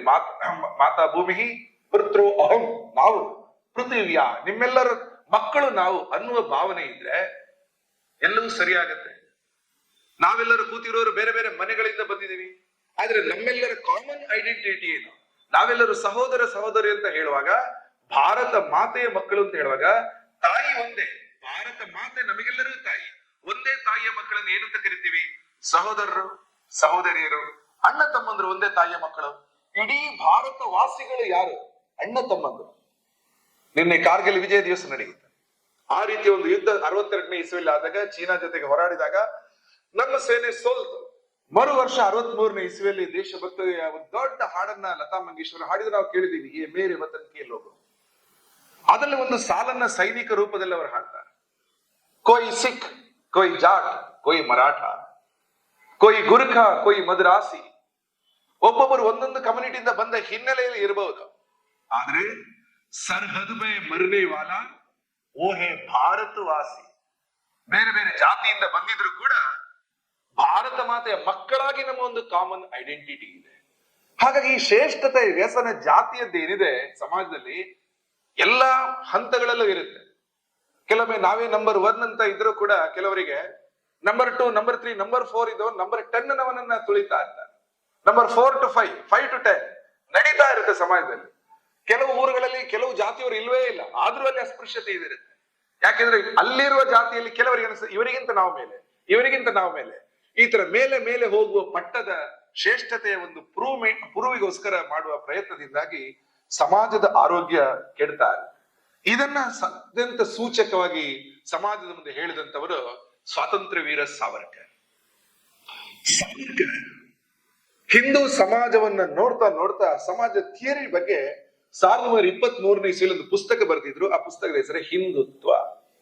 ಮೊದಲ ಬಾರಿ ಹಿಂದುತ್ವ ಅನ್ನೋ ಪುಸ್ತಕ ಬಂದಿತ್ತು. ಪುಸ್ತಕದ ನಂತರ ಅವರು ಸಮಾಜವನ್ನು ನೋಡ್ತಾರೆ, ಇನ್ನೂ ಸಮಸ್ಯೆ ಇದೆ. ಆ ಎಲ್ಲ ಸಮಸ್ಯೆಗಳನ್ನ ಪಟ್ಟಿ ಮಾಡಿ ಹಿಂದೂ ಸಮಾಜ ಸರಿಪಡಿಸಬೇಕಾದ 7 ಸಪ್ತಬಂದಿ, ಅವರ ಭಾಷೆಯಲ್ಲಿ 7 ವಿಷಯಗಳನ್ನ ಪ್ರತಿಪಾದನೆ ಮಾಡ್ತಾರೆ.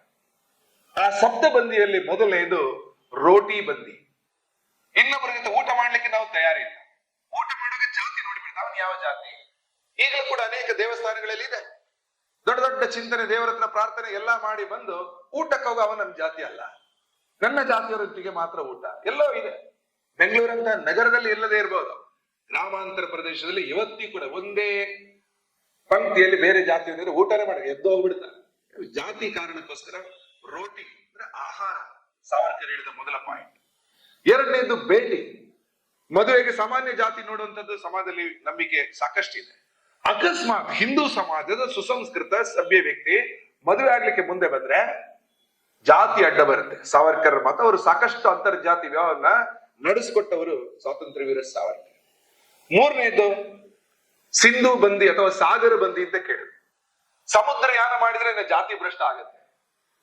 ಅದನ್ನು ನಂಬಿದ ಅನೇಕ ಮಂದಿ ಸಮುದ್ರಯಾನ ಮಾಡ್ಲೇ ಇಲ್ಲ. ಪರಿಣಾಮ ಏನಾಯ್ತು? ವ್ಯಾಪಾರ ವಾಣಿಜ್ಯದಲ್ಲಿ ನಾವು ಸಾಕಷ್ಟು ನಷ್ಟವನ್ನು ಅನುಭವಿಸ್ತೀವಿ. ನಮ್ಮ ದೇಶ ಎಷ್ಟೊಂದು ಎಕ್ಸ್ಪೋರ್ಟ್ ಅಲ್ಲಿ ಶ್ರೇಷ್ಠ ವ್ಯಾಪಾರಗಳನ್ನು ಮಾಡ್ತಾ ಇತ್ತೋ, ಸಡನ್ಲಿ ನಮ್ಮ ಸಮಾಜ ಆ ವ್ಯಾಪಾರದಿಂದ ವಂಚಿತ ಆಯ್ತು. ಇವತ್ತು ಲಕ್ಷದ್ವೀಪ ನೀವು ನೋಡಿದ್ರೆ ಇಡೀ ದೇಶದಲ್ಲಿ RSS ನ ಶಾಖೆ ಇಲ್ಲದ ಒಂದು ದ್ವೀಪ ಅಂದ್ರೆ ಅದು ಲಕ್ಷದ್ವೀಪ. ಅಲ್ಲಿನ ಜನಸಂಖ್ಯೆ ನಿಮ್ಗೆ ಗೊತ್ತೇ ಇದೆ. ಇಡೀ ಲಕ್ಷದ್ವೀಪವನ್ನ ಒಂದರ್ಥದಲ್ಲಿ ಸಾಂಸ್ಕೃತಿಕವಾಗಿ ನಾವು ಕಳ್ಕೊಂಡ್ಬಿಟ್ವಿ. ಹಳೆಯ ಪೂಜಾ ಪದ್ಧತಿಗಳು, ಸಂಸ್ಕೃತಿ ಅಲ್ಲಿ ಇವತ್ತಿಲ್ಲ. ಯಾಕಾಯ್ತು? ಸಮುದ್ರಯಾನ ಮಾಡಿದ್ರೆ ಧರ್ಮ ಭ್ರಷ್ಟನಾಗ್ತೀಯ ಅನ್ನೋ ನಂಬಿಕೆ ಎಲ್ಲಿಂದ ಬಂತು ಗೊತ್ತಿಲ್ಲ. ಸಾವರ್ಕರ್ ಅದನ್ನ ಸಾಗರ ಬಂದಿ ಅಂತ ಹೇಳಿದ್ರು. ವೇದ ಬಂದಿ ಅವ್ರು ಕರೆದ್ರು. ಯಾವ್ದೋ ಒಂದು ಜಾತಿಗೆ ವೇದ ಹೇಳ್ಕೊಡಂಗಿಲ್ಲ. ಎಲ್ಲಿ ಹೇಳಿದ್ರು ಗೊತ್ತಿಲ್ಲ. ಆದ್ರೂ ಕೆಲವರ ಮನಸ್ಸಲ್ಲಿದೆ, ವೇದ ಇಂಥವರಿಗೆ ಹೇಳಿಕೊಡ್ಬೇಕು, ಇಂಥವರಿಗೆ ಇಲ್ಲ. ವೇದ ಓದುವ ಮಾರ್ಗವನ್ನು ಬಂದ್ ಮಾಡಿದ್ವಿ. ಪರಿಣಾಮ ಏನಾಯ್ತು? ಋಗ್ವೇದದಲ್ಲಿ 21 ಶಾಖೆಗಳಿತ್ತು. ಯಜುರ್ವೇದದಲ್ಲಿ 9 ಶಾಖೆಗಳಿತ್ತು. ಸಾಮವೇದದಲ್ಲಿ 1000 ಶಾಖೆ ಇತ್ತು. ಅಥರ್ವಣ ವೇದದಲ್ಲಿ 100 ಶಾಖೆಗಳಿತ್ತು. ಒಟ್ಟು ವೇದಗಳಲ್ಲಿ 1130 ಶಾಖೆಗಳಿತ್ತು. ಇವತ್ತು ಅವೈಲೇಬಲ್ ಶಾಖೆಗಳೆಷ್ಟು? 12 ಮಾತ್ರ. ನಮ್ಮಲ್ಲಿ ವೇದ ವಿಜ್ಞಾನ ಗುರುಕುಲ ಇದೆ ಚೆನ್ನೈನಲ್ಲಿ, ಹರಿಹರಪುರದ ಗುರುಕುಲ ಇದೆ. ವೇದ ವಿದ್ಯಾರ್ಥಿಗಳಿಗೆ ಓದ್ತಾ ಇದ್ರೆ ಎಲ್ಲಾ ಜಾತಿಯ ಮಕ್ಕಳಲ್ಲಿ ಬಂದು ಓದ್ತಾ ಇದೆ. ಜಾತಿ ಮೀರಿದ ಒಂದು ವೇದಾಧ್ಯಯನಲ್ಲಿ ನಡೀತಾ ಇದೆ. ಆದ್ರೆ ವೇದಗಳನ್ನ ಇಂಥವರೇ ಓದ್ಬೇಕನ್ನುವಂತಹ ಯಾವುದೇ ಕಟ್ಟಳೆ ಇಲ್ದಿದ್ರು ಕೂಡ ಆತರ ನಂಬ್ಕೊಂಡು ಬಂದ ಕಾರಣ ಉಳಿಸ್ಕೊಳ್ಳಿಕ್ಕೆ ಆಗ್ಲಿಲ್ಲ ನಮಗೆ. We lost, huge loss. ವೇದ ಬಂದಿ ಅಂತ ಕೇಳುತ್ತೆ. ಇನ್ನೊಂದು ವ್ಯವಸಾಯ ಬಂದಿ ಸಾವರ್ಕರ್ ಹೇಳ್ತಾರೆ. ವ್ಯವಸಾಯ ಅಂದ್ರೆ ವೃತ್ತಿ ಅಂತ ಅರ್ಥ. ಯಾವ ವೃತ್ತಿಯನ್ನು ಯಾರು ಮಾಡ್ಬೇಕು? ಈ ವೃತ್ತಿಯನ್ನು ಇವರು ಮಾಡಬಾರ್ದು, ಆ ವೃತ್ತಿ ಮಾಡಿದ್ರೆ ನಮಗೆ ಧರ್ಮ ಭ್ರಷ್ಟತೆ ಆಗುತ್ತೆ. ಹೀಗೆ ಕೆಲವು ವೃತ್ತಿಗಳನ್ನ ಹಿಂದೂ ಸಮಾಜ ಶಾಶ್ವತವಾಗಿ ಕೈ ಬಿಡ್ತು. ಈ ಕೆಲಸ ಮಾಡಿದ್ರೆ ಏನ ಜಾತಿ ಭ್ರಷ್ಟ ಆಗ್ತಾರೆ, ಈ ಕೆಲಸ ಮಾಡಿದ್ರೆ ಇದು ಸ್ವಲ್ಪ ಅಗೌರವ ಆಗುತ್ತೆ. ಅನೇಕ ಕೆಲಸಗಳನ್ನ ಜಾತಿ ಆಧಾರದಲ್ಲಿ ನೋಡಿದ್ರು. ಈಗಲೂ ಕೂಡ ಬೇರೆ ಬೇರೆ ಕಡೆಗಳಲ್ಲಿ ಅನೇಕ ವೃತ್ತಿಗಳು ಇರುತ್ತೆ. ಯಾವ್ದೋ ಒಂದು ಹಾಸ್ಪಿಟಲ್ ಇದೆ, ಯಾವ್ದೋ ಒಂದು ಕಟ್ಟಡ ಇದೆ, ಒಂದು ಗುಡಿಸ್ಲಿಕ್ಕೆ ಬೇಕು ಅಂತ ಬೋರ್ಡ್ ಹಾಕಿದ್ರೆ ಕೆಲವರು ಇದು ನಮ್ ಜಾತಿಯ ಕೆಲಸ ಅಲ್ಲ ಅಂತ ಅನ್ಕೊಂಡ್ ಬಿಡ್ತಾರೆ.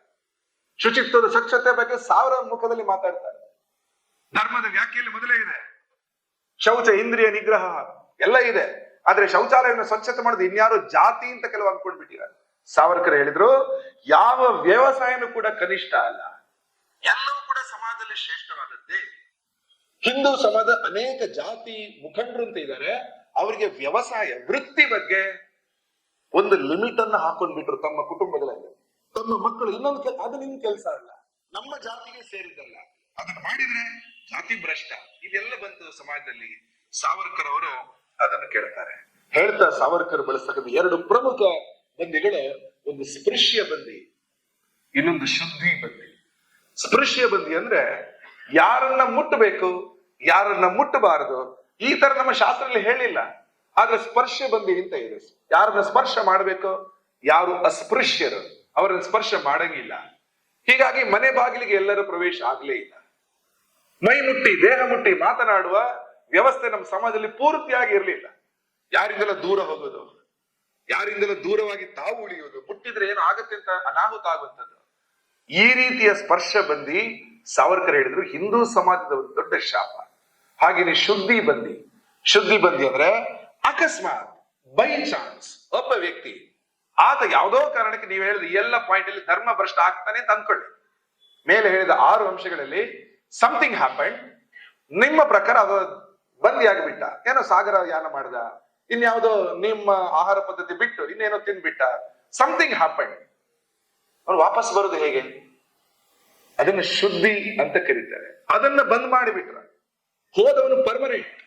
ಅನೇಕ ಕಡೆಯಲ್ಲಿ ಸುಳ್ಳು ದಾರಿಗಳ ಮೂಲಕ ನಮ್ಮ ಸಮಾಜದ ಬಂಧುಗಳಿಗೆ ಗೋಮಾಂಸವನ್ನು ತಿನ್ನಿಸ್ಬಿಟ್ರ. ನಮ್ಮ ಸಮಾಜದಲ್ಲಿ ನಂಬಿಕೆ ಇತ್ತು ಗೋಮಾಂಸ ತಿಂದ್ರೆ ಪರ್ಮನೆಂಟ್ ಧರ್ಮ ಭ್ರಷ್ಟ. ನಮ್ಮ ಧರ್ಮದ ಅವನತಿಯನ್ನ ಆಗ್ರಹ ಮಾಡ್ತಾ ಇದ್ದ ಅನೇಕ ಕುತಂತ್ರಿಗಳ ಅದನ್ನ ಮಾಡಿಬಿಟ್ರ. ಸುಮ್ಮನೆ ಗೋಮಾಂಸ ತಿನ್ನಿಸ್ಬಿಟ್ರ.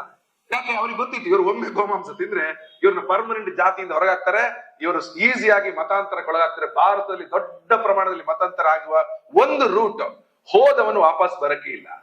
ಒಬ್ಬ ದೊಡ್ಡ ಸಾಮಾಜಿಕ ಸುಧಾರಕರು ಹೇಳಿದ್ರು, ಹಿಂದೂ ಸಮಾಜದಿಂದ ಹೊರಗಡೆ ಹೋಗ್ಲಿಕ್ಕೆ 1000 ಬಾಗಿಲುಗಳಿದೆ, ಒಳಗಡೆ ಬರ್ಲಿಕ್ಕೆ ಒಂದೇ ಒಂದು ಬಾಗಿಲಿಲ್ಲ. ಹೊರಗಡೆ ಹೋಗ್ಬೋದು ಆರಾಮ್ಸೆ ಹಿಂದೂ ಸಮಾಜದಿಂದ, ವಾಪಸ್ ಬರೋದು ಹೇಗೆ? ಯಾರು ಒಪ್ತಾನೆ ಇರ್ಲಿಲ್ಲ. ಇಲ್ಲ ನಾವು ಸೇರಿಸ್ಕೊಳ್ಳಲ್ಲ, ನಮ್ ಜಾತಿಗೆ ಬೇಡ, ನಮ್ಮ ಹೆಣ್ಣಿವನಿಗೆ ಕೊಡಲ್ಲ. ಇದನ್ನ ಶುದ್ಧಿ ಬಂದಿ ಅಂತ ಕರೆದರು. ಹೀಗಾಗಿ ಈ ರೀತಿಯ ಸಮಸ್ಯೆ ನಮ್ಮ ದೇಶದಲ್ಲಿ ಆಯ್ತು. ಶುದ್ಧಿ ಚಳವಳಿ ಆನಂತರ ಅನೇಕ ಕಡೆಗಳಲ್ಲಿ ಆರ್ಯ ಸಮಾಜ ಎಲ್ಲರೂ ಕೂಡ ಪ್ರಾವರ್ತನದ ಕೆಲಸ, ಘರುವಾಪಸಿ ಇದೆಲ್ಲ ಈಗ ನಡೀತಾ ಇದೆ. ಆದ್ರೆ ನಮ್ಮ ಸಮಾಜದಲ್ಲಿ ಹೀಗೆ ಪರ್ಮನೆಂಟ್ಲಿ ನಮ್ಮ ಧರ್ಮದಿಂದ ಹೊರಗಡೆ ಹೋಗುವ ಪ್ರವೃತ್ತಿ ಆಯ್ತಲ್ಲ, ಇದೆಲ್ಲ ಯಾಕೆ? ಇದೆಲ್ಲವನ್ನು ಗಮನಿಸಿ ಕಳೆದ ಶತಮಾನದಲ್ಲಿ ಪರಿವರ್ತನೆಯ ಕೆಲಸ ಶುರುವಾಯಿತು. ಕುದ್ಮಲ್ ರಂಗರಾಯ ಮಂಗಳೂರಲ್ಲಿ ಆ ರೀತಿಯ ವಂಚಿತ ಮಕ್ಕಳಿಗೆ ಶಾಲೆಗಳನ್ನು ತೆರೆದ್ರು. ಅದನ್ನ ಪಂಚಮ ಶಾಲೆ ಅಂತ ಕರೀತಾ ಇದ್ರು. ದೊಡ್ಡ ಪ್ರಮಾಣದಲ್ಲಿ ಅವರ ಕೊಡುಗೆ ಇತ್ತು. ಇವತ್ತು ಅವರ ಬಗ್ಗೆ ಒಂದು ವಿಶೇಷ ಉಪನ್ಯಾಸ ಮಿಥಿಕ್ಸ್ ಸೊಸೈಟಿಯಲ್ಲಿ ನಡೀತಾ ಇದೆ. ಕುದ್ಮಲ್ ರಂಗರಾಯರಂತವರು ಅವರ ಕೊನೆಗಾಲದಲ್ಲಿ ಒಂದು ಮಾತನ್ನ ಬಾರಿ ಬಾರಿ ಹೇಳ್ತಾ ಇದ್ರು. ಅವ್ರು ಹೇಳ್ತಾ ಇದ್ರು, ನನ್ನ ಹಾಸ್ಟೆಲ್ ನಲ್ಲಿ ಕಲಿತ ಒಬ್ಬ ದಲಿತ ವಿದ್ಯಾರ್ಥಿ, ಯಾರು ಅಸ್ಪೃಶ್ಯತೆ ನೋವಿಗೆ ಒಳಗಾಗಿದ್ರೆ ಅವರಿಗೋಸ್ಕರ ಒಂದು ಹಾಸ್ಟೆಲ್ ಅನ್ನು ಕಟ್ಟಿಸಿದ್ರು ಅವರು. ಆ ವಿದ್ಯಾರ್ಥಿ ನಾಳೆ ಒಬ್ಬ ಅಧಿಕಾರಿಯಾಗಿ ಈ ರಸ್ತೆಯಲ್ಲಿ ಹೋಗುವಾಗ ಆ ರಸ್ತೆಯಲ್ಲಿ ಎದ್ದ ಧೂಳು ನನ್ನ ತಲೆ ಮೇಲೆ ಬಿದ್ರೆ ನಮ್ಮ ಜನ್ಮ ಸಾರ್ಥಕ ಆಗತ್ತೆ. ಆ ರೀತಿಯ ಓದಿಸುವಿಕೆ ಅವರು ಮಾಡ್ತಾ ಇದ್ರು ಅನೇಕ ಕಡೆಗಳಲ್ಲಿ. ನಾನು ನೋಡಿ ಕೃಷ್ಣರಾಜ ಒಡೆಯರ್ ಚಿಕ್ಕ ಯುವಕನಾಗಿದ್ದ, ಬಾಲಕನಾಗಿದ್ದ ಸಂದರ್ಭದಲ್ಲಿ ವಿವೇಕಾನಂದರ ಪತ್ರವನ್ನು ಸ್ವೀಕಾರ ಮಾಡ್ತಾರೆ. ನಮಗೆಲ್ಲ ಗೊತ್ತೇ ಇದೆ, ಸ್ವಾಮಿ ವಿವೇಕಾನಂದರು America Chicago world parliament of religion ಅದರಲ್ಲಿ ಭಾಗವಹಿಸಿದ ನಂತರ ತನ್ನ ವಿದೇಶ ಯಾತ್ರೆಗೆ ಸಹಕಾರ ಮಾಡಿದ್ರೆ ಒಂದು ಪತ್ರ ಬರೀತಾ ಇತ್ತು. ಆ ಪತ್ರ ಮೈಸೂರು ಅರಮನೆಗೆ 1894 ಬಂತ. ಅದು ಚಾಮರಾಜೇಂದ್ರ ಒಡೆಯರಿಗೆ ಬರೆದ ಪತ್ರ. ಬೋತ್ ವರ್ ಕಾಂಟೆಂಪರರೀಸ್, ಒಂದೇ ವರ್ಷ ಹುಟ್ಟಿದವರು, 1863. ಆದ್ರೆ ಪತ್ರ ಬರುವಾಗ ರಾಜರು ತೀರ್ಕೊಂಡಿದ್ರು. ಮಗ ನಾಲ್ವಡಿ ಕೃಷ್ಣರಾಜ ಒಡೆಯರ್ ಆ ಪತ್ರ ಸ್ವೀಕಾರ ಮಾಡಿದ್ರೆ ಆ ಪತ್ರದಲ್ಲಿ ಬರೆದಿದ್ರು ಥ್ಯಾಂಕ್ಸ್ ಅಲ್ಲಿ ಹೇಳಿ ಕೊನೆಯ ಒಂದು ವಾಕ್ಯ, they alone live who live for others, the rest are more dead than alive.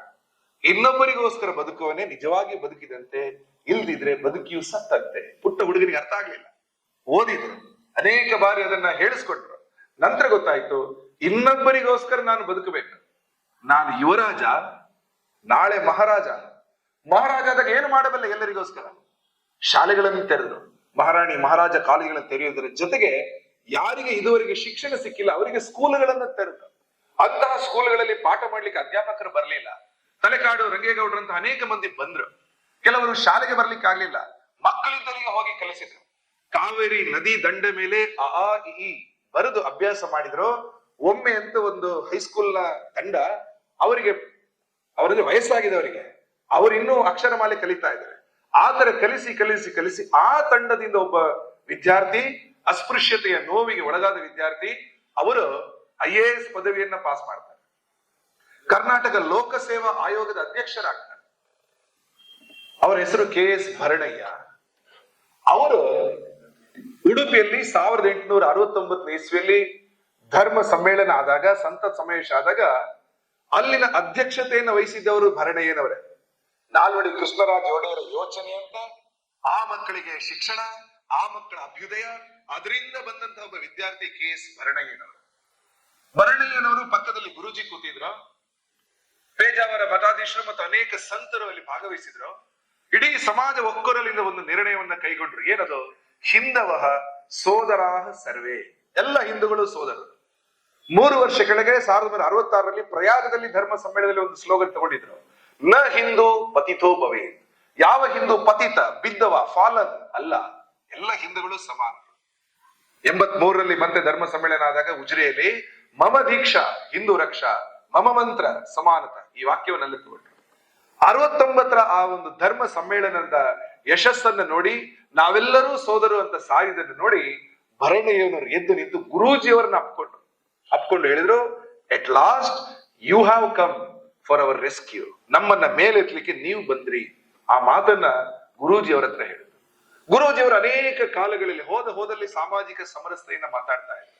ಗುರೂಜಿಯವರ ನಂತರ ಬಂದ ಬಾಳಾ ಸಾಹೇಬ್ ನೇವರಸ್ 1973 ಮೇ ತಿಂಗಳಲ್ಲಿ ಪುಣೆಯಲ್ಲಿ ವಸಂತ ಉಪನ್ಯಾಸ ಮಾಲೆ ಇದೆ. ಅದನ್ನ ಮಾತಾಡ್ತಾ ಅವ್ರದ್ದು ಮಾತನ್ನು ಹೇಳಿದ್ರು, ಅಸ್ಪೃಶ್ಯತೆ ಅಕಸ್ಮಾತ್ ತಪ್ಪಲ್ಲ ಅಂದ್ರೆ ಈ ಜಗತ್ತಲ್ಲಿ ಇನ್ಯಾವುದೂ ತಪ್ಪಿಲ್ಲ, ಅದನ್ನ ಗಂಟು ಮೂಟೆ ಕಟ್ಟಿ ಬಿಸಾಕ್ಬೇಕು. If untouchability is not a sin, nothing else is a sin in this world. It must go lock stock and barrel. Bala Saheb ದೇವರಸರ ಮಾತು. ಈಗಿನ ಸರಸಂಘ ಚಾಲಕರು ಮೋಹನ್ ಭಾಗವತ್ ಅವರು ಆಗಾಗ ಹೇಳ್ತಾರೆ, ದೇವಸ್ಥಾನ, ಕುಡಿಯುವ ನೀರು, ಸ್ಮಶಾನ ಎಲ್ಲ ಕಡೆಗಳಲ್ಲೂ ಕೂಡ ಎಲ್ಲ ಹಿಂದೂಗಳಿಗೆ ಎಲ್ಲ ಸಮಾಜ ಬಾಂಧವರಿಗೆ ಭಾರತೀಯರಿಗೆ ಮುಕ್ತವಾದಂತಹ ಪ್ರವೇಶ ಇರಬೇಕು. ಎಲ್ಲರೂ ಕೂಡ ಇದೆಲ್ಲ ಸಾರ್ವಜನಿಕವಾಗಿ ಎಲ್ಲರೂ ಕೂಡ ಜಾತಿ ಆಧಾರಿತ ಧರ್ಮ ಆಧಾರಿತ ಭೇದ ಭಾವ ಇರಬಾರದು ಅನ್ನುವಂಥದ್ದೇ. ಕೊನೆಯದಾಗಿ ಇವತ್ತು ಈಗ ಏನು ಹಾಡು ಹೇಳಿದ್ರು, ಬಹಳ ಒಳ್ಳೆಯ ಸಾಮರಸ್ಯದ ಸಂದೇಶ ಕೊಡ್ತಕ್ಕಂಥ ಹಾಡು, ಸಾಮರಸ್ಯದ ನವ್ಯ ಯುಗಕ್ಕೆ. ಆ ಹಾಡಿನ ಕೊನೆಯಲ್ಲಿ ಅದನ್ನು ಬರೆದಂತಹ ಕವಿ ಹೇಳ್ತಾರೆ, ನಮ್ಮ ಸ್ವಭಾವ ಹೇಗಿರ್ಬೇಕು ಸಮಾಜದ? ಮೌನ ಮುರಿದು ಮಾತನಾಡಿ, ಅಕಸ್ಮಾತ್ ನೋವಾಗಿದೆ ನಾವು ಬಂದು ಹಂಚಿಕೊಳ್ಳಬೇಕು. ಆದ್ರೆ ಹೋರಾಟ ಬೇರೆ ರೀತಿಯಿಂದ ಅಲ್ಲ, ಎದೆಯ ಭಾವಕ್ಕೆ ದನಿಯ ನೀಡಿ, ಎದೆಯಲ್ಲಿರುವ ಭಾವನೆ ಏನಿದೆ ಸಮರಸತೆ ಭಾವನೆ, ಅದಕ್ಕೆ ಮಾತಿನ ರೂಪ ನೀಡಿ. ಭಾವನೆ ಒಳಗಡೆ ಇದೆ, ಅದಕ್ಕೆ ಮಾತು ಕೊಡಿ. ಮೌನ ಮುರಿದು ಮಾತನಾಡಿ, ಎದೆಯ ಭಾವಕ್ಕೆ ದನಿಯ ನೀಡಿ, ಬಿಂಕ ಬಿಗುಮಾನವನ್ನು ತ್ಯಜಿಸಿ, ಅಹಂಕಾರ ಶ್ರೇಷ್ಠತೆ ಇದೆಲ್ಲ ಪಕ್ಕಕ್ಕಿಟ್ಟು, ಅಥವಾ ಶಂಕೆ ಅಂಜಿಕೆ ದೂರವಿರಿಸಿ. ಕೆಲವರಿಗೆ ಶಂಕೆ ಇರುತ್ತೆ, ಊಟ ಕರೆದ್ರೆ ಇವ್ರು ಯಾಕೆ ಕರೆದ್ರು ಅಂತ ಅವರಿಗೆ ಒಂದು ಡೌಟ್ ಆಗ್ಬಿಡುತ್ತೆ. ಬಾ ಒಟ್ಟಿಗೆ ಇರೋಣ ಅಂತ ಅವರಿಗೊಂದು ಡೌಟ್, ಇವರು ಯಾಕೆ ಕರೀತಾ ಇದ್ದಾರೆ, ಏನೋ ಯೋಚನೆ ಇದೆ ಅಂತ. ಯಾವುದೇ ಶಂಕೆ ಅಂಜಿಕೆ ಬೇಡ, ಅದನ್ನು ದೂರವಿರಿಸಿ ಬನ್ನಿ, ಐಕ್ಯದ ಏಕತೆಯ ದೀಕ್ಷೆ ಸಂಕಲ್ಪ ಧರಿಸಿ ಸಾಮರಸ್ಯದ ನವ್ಯ ಯೋಗಕ್ಕೆ ನಿಮಗೆ ಇದೋ ಆಮಂತ್ರಣ. ಕವಿ ಆ ರೀತಿಯಲ್ಲಿ ಹೇಳ್ತಾರೆ. ದೀನ್ ದಯಾಳ್ ಉಪಾಧ್ಯಾಯ ಮತ್ತು ನಾನಾಜಿ ದೇಶಮುಖ್ ಇಬ್ಬರು ಗೆಳೆಯರಾಗಿದ್ರು, ದೊಡ್ಡ ಸಾಮಾಜಿಕ ಕಾರ್ಯಕರ್ತರು. ಒಮ್ಮೆ ಹೋಗ್ತಾ ದೀನ್ ದಯಾಳ್ರು ಎಡವು ಬಿಟ್ಟು ಒಂದು ಸಣ್ಣ ಒಂದು ಗುಂಡಿ ತರದ್ದು, ದೊಡ್ಡ ಗುಂಡಿ ಅಲ್ಲ, ಅದಕ್ಕೆ ಸ್ವಲ್ಪ ಮುಗ್ಗರಿಸ್ತಾರೆ. ತಕ್ಷಣ ಅವರ ಜೊತೆಗಿದ್ದ ನಾನಾಜಿ ದೇಶಮುಖ್ ಅವರಿಗೆ ಕೈ ಕೊಟ್ಟು ಅವರನ್ನ ಎಲ್ಲಿಂದ ಎತ್ತುತ್ತಾರೆ. ಆಗ ದೀನ್ ದಯಾಳ್ರು ಅದನ್ನು ನೋಡಿ ಅಲ್ಲೇ ಒಂದು ಮಾತನ್ನ ಹೇಳಿದ್ರು, ನಮ್ಮ ಸಮಾಜದಲ್ಲೂ ಈ ತರ ಇರ್ಬೇಕಲ್ವೇ? ಯಾರು ಕೆಳಗಡೆ ಇದ್ದಾರೆ ಅವರನ್ನ ಮೇಲಿನವರು ಎತ್ತಬೇಕಿದ್ರೆ ಅವರು ಸ್ವಲ್ಪ ಬಗ್ಗಬೇಕು. ಇವನು ಕೆಳಗಿದ್ದಾನೆ, ನಾನು ಎತ್ತಬೇಕು, ನನ್ನ ಜವಾಬ್ದಾರಿ ಅಂತ ಮೇಲಿದ್ದವನು ಬಗ್ಗಿ ಎತ್ತಬೇಕು. ಕೆಳಗಿದ್ದವನಿಗೂ ನಾನು ಮೇಲೆ ಬರ್ಬೇಕಂತ ಮೇಲೆ ಬರೋ ಇಚ್ಛೆಯಿಂದ ಇರಬೇಕು. ಹೀಗೆ ಮೇಲೆಯವನು ಬಗ್ಗಿ ಕೆಳಗಿನವನು ಎದ್ದು ಮೇಲೆ ಬರ್ಲಿಕ್ಕೆ ಎರಡೂ ಯೋಚನೆ ಇದ್ದಾಗ ಸಮಾಜ ಮೇಲೆ ಬರುತ್ತೆ ಅಂತ ದೀನ್ ದಯಾಳ್ ಉಪಾಧ್ಯಾಯ ಅವರು ಹೇಳಿದ್ರು.